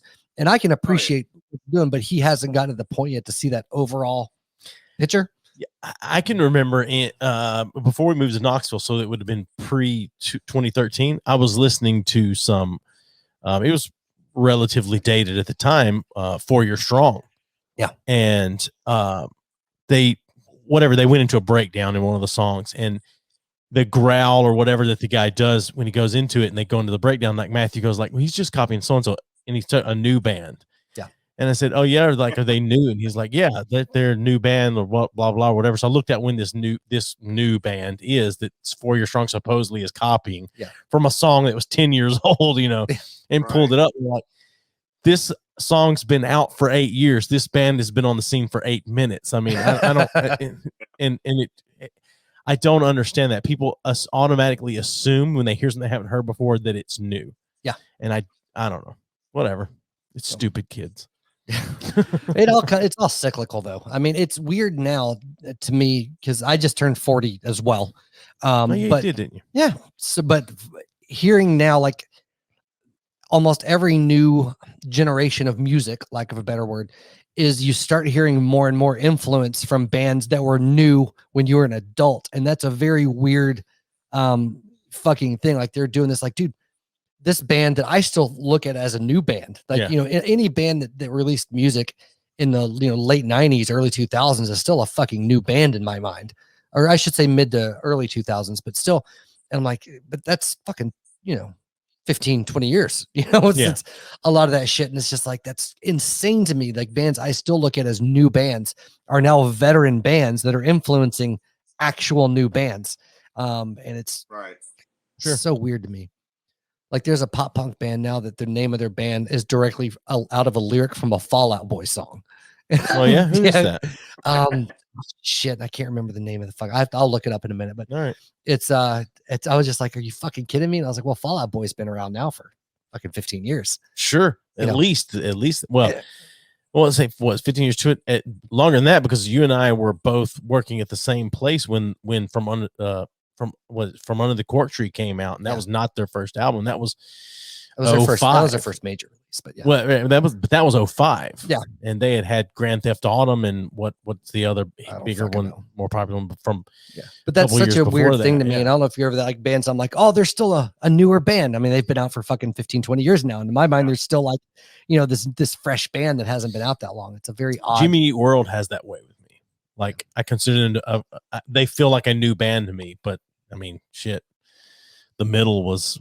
Well, I was probably 14 when that came out, or 15 when that came out. So it's been a while. It was one of Gabe's favorite songs when he was young. Yeah, The Middle. Yeah. I don't know, but I do think it's funny too. But then you also have certain older bands that are staples in what they've influenced and what they've released that people will classify them as some of the greatest bands of all time simply because of the influence they have. But if you go back through their catalog from an objective perspective, they're really not that amazing. And in my opinion, like I've seen that a lot. I don't know if to me, influential doesn't necessarily mean amazing. Sure. Right. Yeah. Oh yeah. Yeah. But like for me, I feel like the Doors are one of the most overrated bands of all time, but they're a huge influence in the influential. Yeah. Yes. Now their organ player, I can't remember his name. He's fucking outstanding, but he was the best part of the Doors. Sure. And a lot of people are like that. Well, I feel like the same way with Led Zeppelin. Like they amazing musicians. I'm not going to take away anything that they did, and have some really great songs. But overall, I don't think they were that amazing. But what they influenced and what they created is absolutely phenomenal. It's undeniable how great it is. But as the music they released outside of the talent of musicianship that they had, like their songs fucking suck. Like, again, not necessarily from a musical standpoint, but from a writing, whatever the case may be. Sure. But the Stones are the same way. But I mean, I've never been a huge Stones fan. Yeah, but I mean, you read an interview with them one time, like, we didn't give a shit about our songs. We just wanted to play music. Like we'd write a song in 5 or 10 minutes and then, it'd be good, but they were rock and roll. Like what they influenced and what they created was huge. It's undeniable, but if you take a look at it from a quote unquote technical perspective, it's like, Well, the Stones are just another group of white guys stealing blues from the black man. well, that's 90%. That's Elvis to Sure. the T. So that brings me, you say that they're overrated, to the next thing that I wanted to do. I wanted to do a round of overrated, underrated bands between the three of us. And because, Roy, because you're our guest, I'll let you go first. If you want to give us a band that's overrated or underrated, and then and if we may disagree with you, and in which case we'll give you the opportunity to defend your stance. Wrong opinion. Yeah, we'll give you the opportunity, and we'll do the same thing when it comes our turn. So that's good. Well, we can go with one of the bands we just talked about, Led Zeppelin. I think they're overrated. That's my opinion. Yeah. So yep. All right. And what are the reasons? Oh gosh, what are the reasons? They had a really good drummer and a really good bass player. Yeah. I just thought they tried too hard. Right. Some of their songs, were obviously stolen from blues songs, which that happens. People have been doing that for decades. But they did create that whole arena rock. We're a bunch of rock gods, look at us kind of thing. But to me, it always fell flat. It always seemed too big. They were too obnoxious for my taste. Yeah. And plus, you can blame them directly for Creed. You think so? Oh, absolutely. It's just the same way you blame Rage Against the Machine for fucking Limp Bizkit. It's the exact same train to get on. Why can't you blame Aerosmith and Run DMC for Limp Bizkit? Because there's rap and rock before. That was a mashup. That wasn't a genre. All right, but maybe it sparked the genre. Yeah. No, it's I'm just saying. I'm just saying. All right. So, what about underrated band? An underrated band. It's got to be somebody at least that we've heard of, though. You can't talk about the guys that play down the road. Right, exactly. Underrated band. I would say the Ramones. Yeah. I mean, I know they're big, they're famous now. Sure. But it really took them a long time to get to that point. And when you go back and listen, especially to their early stuff, it wasn't cookie cutter punk rock. Right. There was some guts there. They had some very interesting ideas. They were ahead of their time with their songs. Some of it was simple.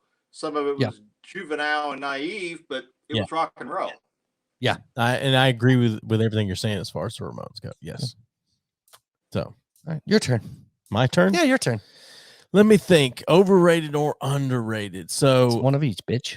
Sure, but I got to decide which one I want to go first. I think personally that Elvis is overrated. Okay. I absolutely can't stand most of Elvis's stuff. Okay. I think, it's derivative of the shit he was stealing, but it's too, and maybe I'm this opinion is too heavily influenced by when he really got mainstream and was doing the movies and things like that. Mm-hmm.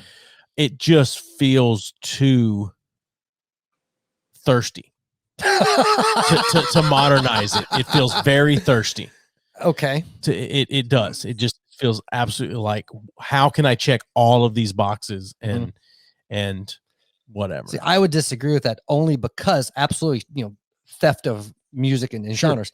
But if you take him from the time he was in, nobody was doing that shit, and he fucking pissed some people off along the way. Because the people that were doing it weren't allowed to do it. But right, he did it anyway. That's what I'm saying. No. I'm not talking. I'm talking about. Yeah. No, I'm talking about in mainstream, like white music. Yeah, like he was revolutionary in that regard, as from a performance standpoint. Sure. I still think his music is overrated. Okay, I can give you absolutely. That. Like if you separate the performance, he's from got the some music, really good songs that I really enjoy. Devil in Disguise. I really do enjoy that song, but outside of that, I really can't stand Elvis. Okay, Roy, what's your opinion on? Elvis was good when he was young. Yeah, and he was starting out, and it was rockabilly. Yeah, like saying there was nobody like him. Everybody copied him. He started a whole genre all by himself. Yep. So I agree with that, and that's why I said I think I'm way more influenced in the stuff that he did when he started doing all the movies and tried to kind of fall into that, because that's what you hear a lot of. But I think a lot of that he wasn't trying anymore. He was right. Which money. Unfortunately for me, that seems like the biggest chunk of his catalog comes after that point. Yeah. And that's the things like I consider, because so much of his catalog came from that, I think he's way overrated. Okay. In that. I can't take away from anything he did in his younger years, but I think overall, Elvis fucking overrated. Okay. I can't stand listening to Elvis most of the time. I really can't stand listening to Elvis. As far as overrated, oh man. I mean underrated. Yeah. Jeez, man. Limp Bizkit. Absolutely. I don't know. Wow. What? I'm trying to think of somebody that we didn't, because we did this before back several months ago. And I'm trying to come up with underrated. I think that fuck, now I just blanked out on his name, so I got to go to somebody else. I think that, and we talked about these guys with Pete last week, but I think Sum 41 is underrated. Okay. I think from the same perspective that Pete was saying last week, to listen to the shit that they do and how all the albums are a little different than the rest. I think Sum 41's underrated. Okay. Now, for people our age that like that kind of music, probably disagree with that statement, because we loved that kind of thing for the most part. The pop punk. Yes, but yeah, I think Sum 41's underrated. If you really break down their shit and listen to it, okay, I think it's underrated. Yeah. All right. So there you go. What say you guys? I could see it. All right. Yeah. I mean, I've never looked at Sum 41 as being this amazing band. I mean, they're fun band, especially their earlier shit when they were kids. Sure. Yeah. Sure. But you can still be underrated and not be amazing. See, I think they're right where they should be. They're one of those bands. I don't disagree. think they're underrated or overrated. I think they're just kind of right there, right floating where they need to be. I don't think their name was thrown in enough with some of the other bands from that kind of genre around the time.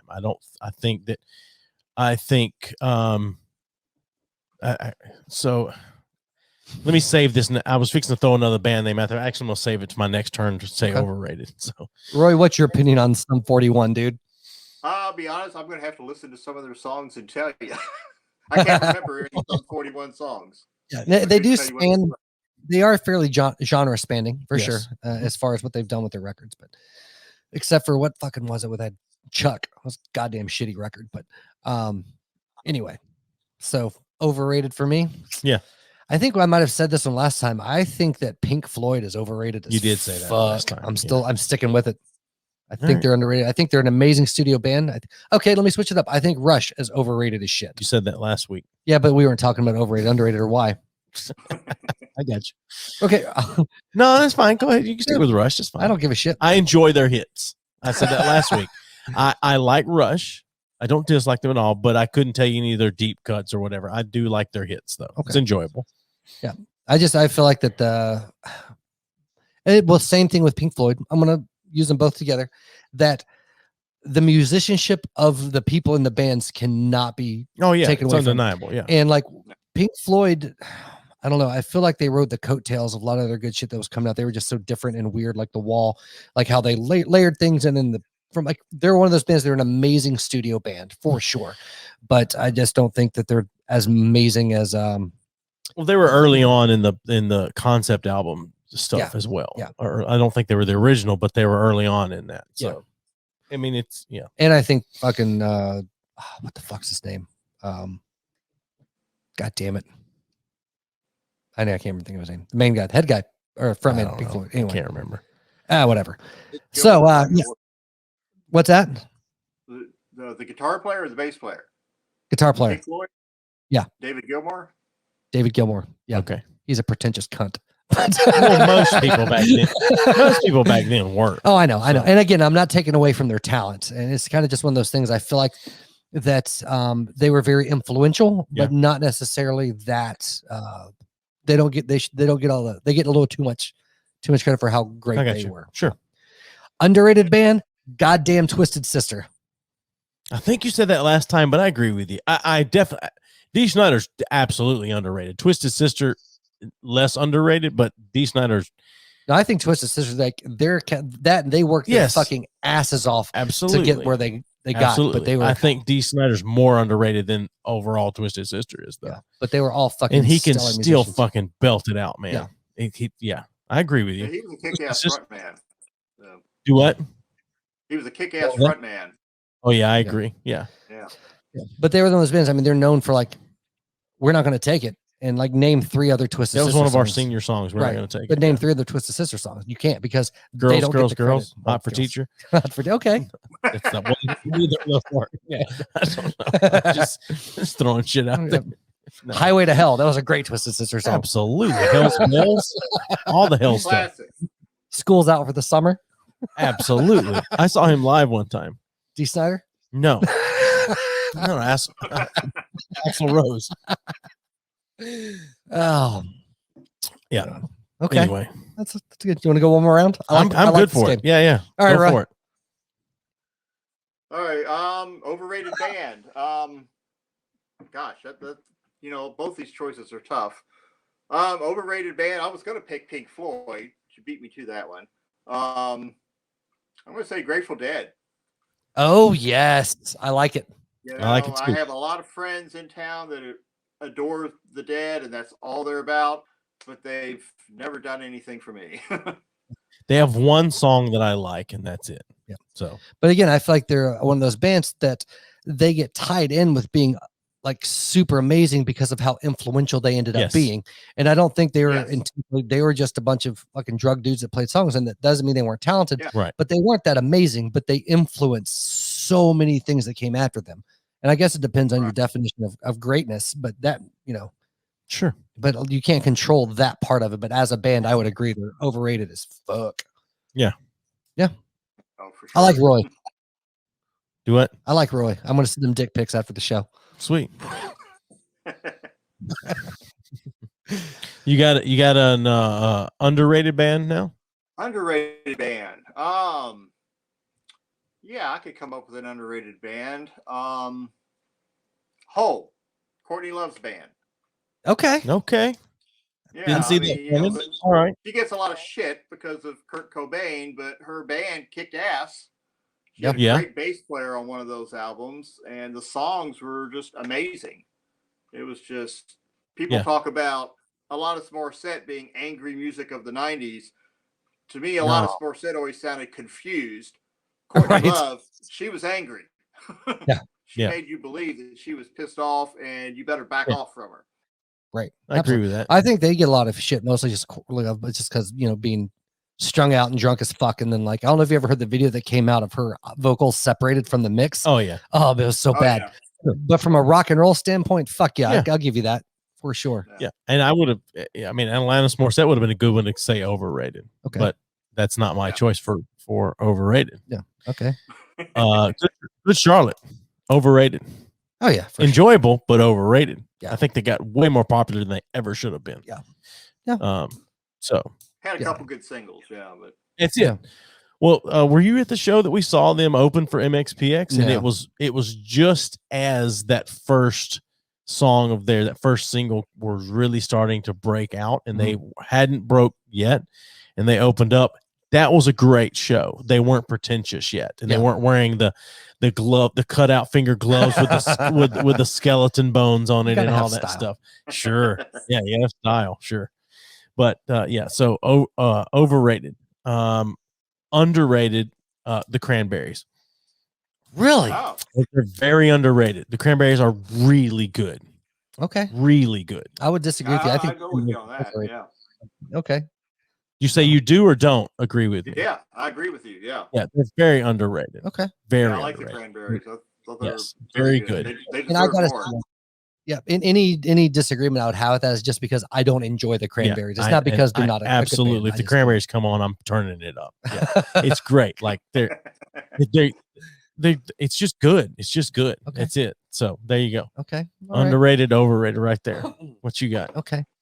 Oh shit! I actually had one until you Cranberries just completely fucking threw me off there. I didn't expect it. I'm shocked.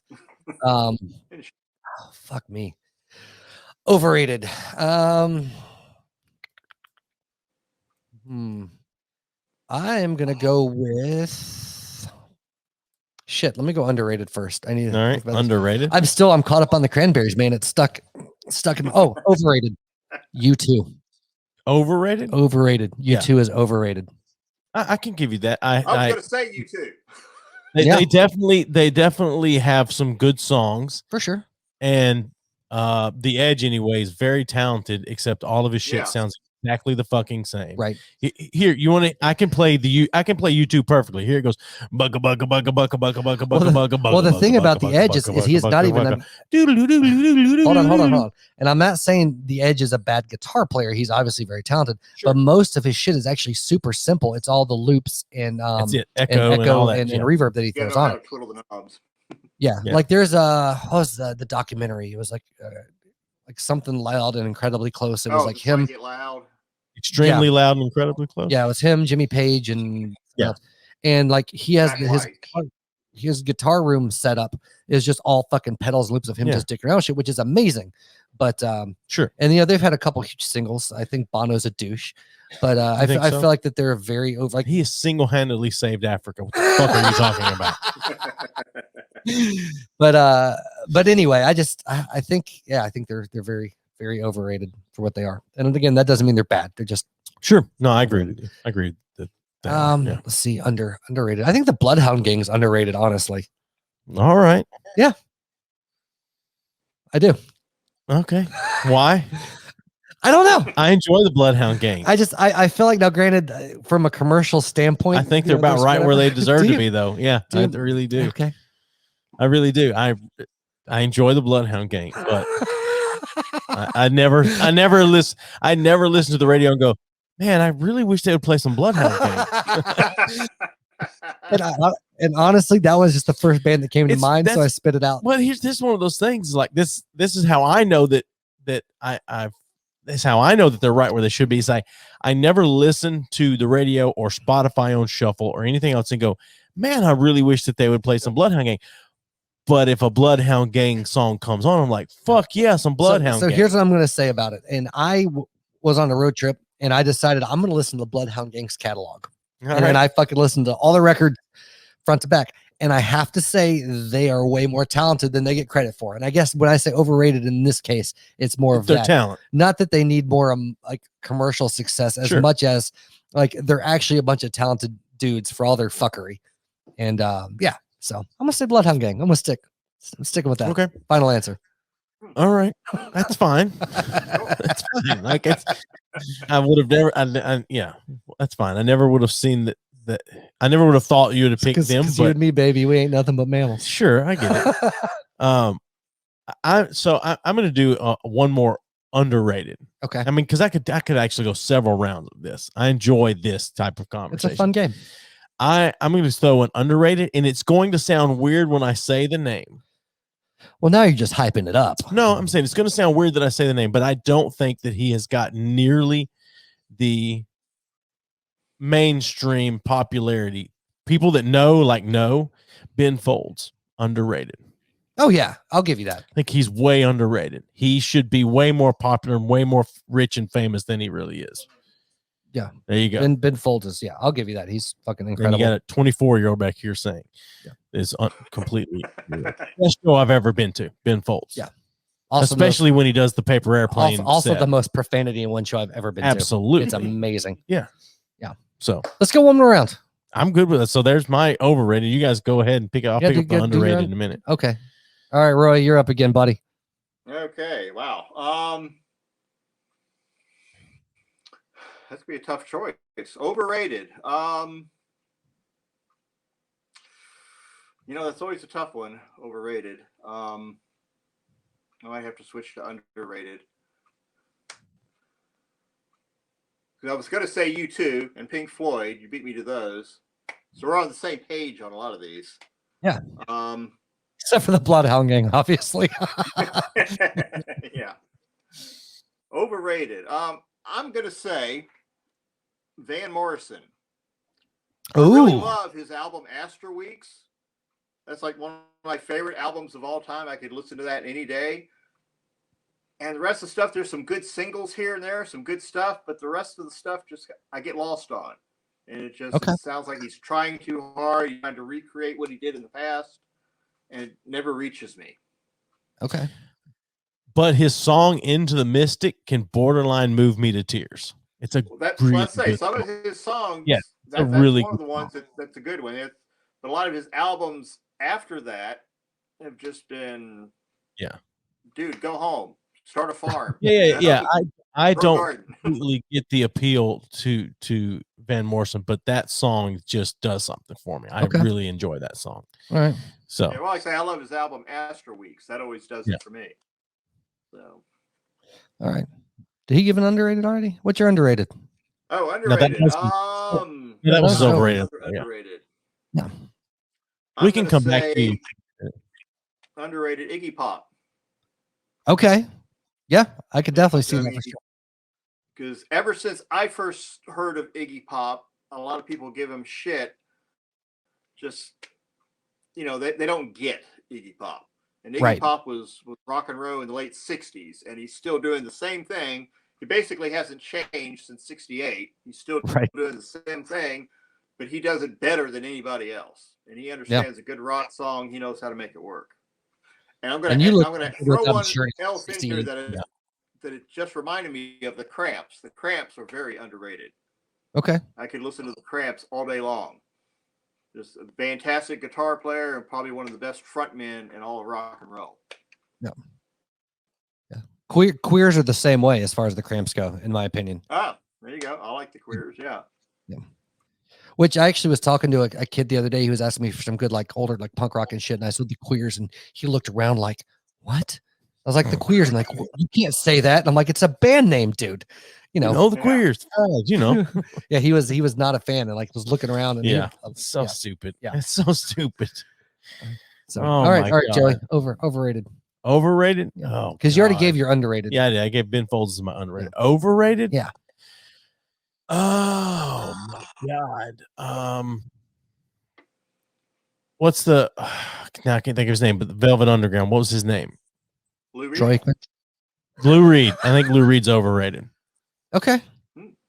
You can't deny the influence that he had. Mm-hmm. But still, I think it's underrated. Okay. How long it take you to write that, Lou? That's not anywhere near my favorite Lou Reed song. Sure. I love his New York album. Some of his early albums, the Velvet Underground stuff was fantastic. It's some of my favorite stuff of all time. But I know what you're talking about. Some of his stuff to me he's trying to be pop, and he was never a pop guy. I think I heard Rolling Stone one time call him the godfather of punk rock, and I'm like, I don't see it. Like, I don't get it. Like, whatever. But now all of these underrated bands and artists are rolling into my head. Yeah, now. same. Like, so I have. That's the way it works. So I'm gonna mix it up a little. So first of all, fucking overrated is James Taylor. Okay. He's overrated as fuck. Okay. First of all, Carole King wrote like fucking all of his big hits, pretty much. Okay. But fucking James Taylor. Fuck that guy. All right. But and like I said, like if it wasn't for Carole King, like James Taylor would be fucking nobody. Nobody knows who the fuck he was. Yeah. He was fucking rock and roll though, man. Like on heroin and all that shit. Like he was rock and roll for sure. We're talking from a musical standpoint. I got you. So the second one I want to do is both overrated and underrated at the same time. How's that? So you mean they're exactly where they should be? No. They're simultaneously underrated and overrated. All right. And they're deserving of both. Okay. That is the motherfucking Beatles. Okay. All right. So I feel like they are overrated in the sense of the meaning that people derive from their shit that they had no intention of putting meaning into. Sure. They were underrated as shit in the sense of I shouldn't even say them specifically. They're it was George Martin, the fifth Beatle. Sure. Like their production and what they innovated studio wise and what they brought does not get it does in people that know about music and recording and all that shit where it comes from, but they're underrated in that regard because not enough people realize how much they influenced the recording industry. Absolutely. But they're overrated from the perspective of the shit that people try to pull out of stuff that they were just but that's not them. On. That's the fans doing that. But that's where overrated and underrated come from, are the opinion of people of the band. Yeah, it didn't sound like you were saying that the opinion was wrong. It sounded like you said that what people are trying to take out of it is wrong. So, but that's where that's fine. Whatever. I get it. I get what you're saying, and I don't necessarily disagree with you, but I do. I don't put them as underrated or overrated. Right. Well, actually, like you put them at both, and I put them at neither. Okay. So yeah, you overrated. think they're over, but everyone your age and younger thinks most. All right. Let me the rephrase. wide majority of everyone your age and younger thinks that they're overrated. I don't think so. I don't know anyone your age is like, yeah, fuck yeah, the Beatles, man. Sgt. Pepper's fucking great album. No one says that. Well, I guess everybody's. Let me rephrase my overrated. Let me put it in a better way. I feel like they're overrated because they get more credit than the fucking Beach Boys did from the same era for influencing the same type of thing. Yeah. I can give you that. I think the Beach that Boys might are be a definitely better- underrated. That might be a better way to put that as far as they're overrated. So the Beach Boys are underrated in that case. Yeah. Yeah. For sure. Yeah. Definitely. I mean, they're both obviously historic bands that will live on forever for the shit they've influenced and done. Like Brian Wilson is a crazy motherfucking genius, and nobody can deny even though I will say George Harrison was hands down the most talented of all the Beatles. You think so? Hands down. No, I think I agree with McCartney. Yeah. I Lennon think and McCartney as a duo are unstoppable. Separately, meh. Oh yeah. Meh. Imagine fucking sucks. Yeah, but George Harrison, What The God, band what is and that run is song? catchy, but it's not great. what's that, Roy? Yeah, what's the point of that Imagine song? I've never gotten that one. Yeah. Well, It to very make easy to get. just imagine. no to make fucking money was the point of that song. It did But work. George It did give Harrison- them that. Yeah, but George Harrison's even his solo shit after the Beatles was so fucking good comparatively. Like he was such a talented motherfucker. He was, yes, I agree. Every one of all their solo stuff, George Harrison's the best. Like for sure. Yeah, even within the thing about George Harrison is for me, like every guitar piece he did in every Beatles song was perfect for the song he was playing them in. Yeah. And that is an amazing fucking thing to do. Yeah, you don't want to play those songs without that part. Right. Yep. Yeah. And nothing else. Like too much would have been too much, too little. Like every piece he did was fucking perfect. And that's is amazing to me. I don't. He might have pushed the sitar a little too much on a couple of the records, but I'll tell you that. But still, to go and be able to fucking almost master a sitar in that amount of time is fucking insane. In itself. Sure. I don't know. Joey's I like, could do that. I don't know. There's a guy in Scranton named Andy that did it. So, God. So, I'm sorry. I got another underrated to throw out there for you guys. Okay. Joe Jackson. Oh yeah. Okay. I listened to some Joe Jackson a couple weeks ago. It's fantastic stuff. Graham Parker and the Rumor. Underrated. Okay. Yeah, I'll go along with that. Overrated. Tupac. Okay. Yeah. I would say that, yeah. I think he gets way more publicity than Biggie, and he shouldn't. Biggie was way more talented than Tupac. Okay. Way more. Yeah. Anyway. I want to say underrated. Anything Nate Roos is on. Underrated? Underrated. No, I disagree. His I don't solo say records anything. suck Solo so records much suck. dick. Aim and Ignite? No. That was Nate fun. Roos's solo record. I'm saying things he is attached to. Yeah, well, he was attached to a solo record that sucks balls. Sure. I'll let some of it. I'm saying No, I get don't know the history anything that he behind does. format, but- Sure, any band that's not named him is very good. Yes, underrated. Yeah, sure. The format was way under format. Format is way better than fun. Yeah. So I don't know, whatever. But yeah, Graham Parker, Joe Jackson, underrated. Okay. Yeah. So whatever. I'm with you on that. Yeah. Definitely. When somebody says, "Do I like '80s music?" I say, "Yes, I like Joe Jackson and I like Graham Parker and the Rumor." I don't care if I don't care for Men Down Under. Okay. Men at Work or Flock of Seagulls or any of that shit. I don't care for Colin. What the fuck's his name? Colin Hay. He's an amazing songwriter. He absolutely is. Doesn't mean I care for Men at Work. that's fair. I like Scrubs Colin Hay. No, yeah, I don't know. Whatever. I don't care. It's so weird to me though with music and how just things always end up rolling out. I mean, like Weezer and like Nirvana get all this credit. Nirvana gets all this credit for launching the grunge movement. Weezer is basically like the great grandfathers of emo and a lot of the pop punk that came out then.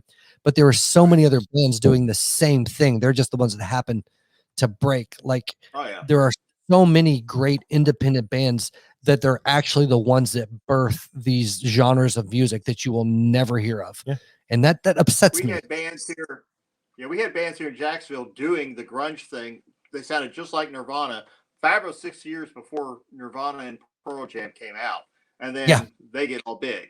It's like that was probably happening all across the states. All these towns had bands like Nirvana before Nirvana got big.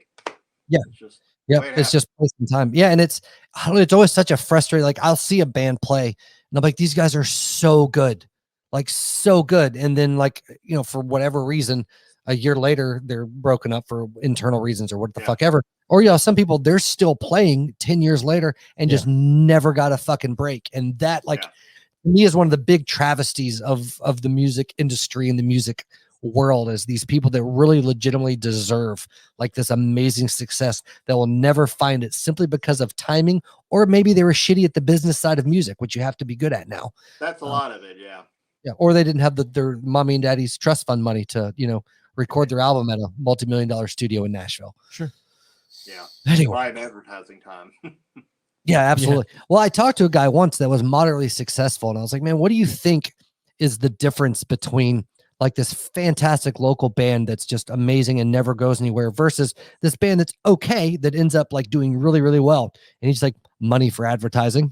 Like that was his answer. He was like, that's the only reason he told me the only reason he got to where he was. He said, my grandmother died and left me like 15 grand. So I put it into a PR group and then that got him forward. And I was like, that's fucking crazy to me. Like, I get it. Yeah. Like, I understand, but it's just, I hate when talent, like great fucking people don't, because I think a lot of people still have that thing in their brain, like from that thing you do that you just play really hard and really awesome. Somebody important is just going to show up and see you at a gig. And next thing you know, you're fucking signing to a label. And like, that might happen 1 in a billion times. Like, there's a lot of most of the time it's because you either have enough fucking money to pay people or pay for exposure, or you're sucking somebody's dick and they sign you to a 360 deal where you make no money, but you're famous for an hour or two. Yeah.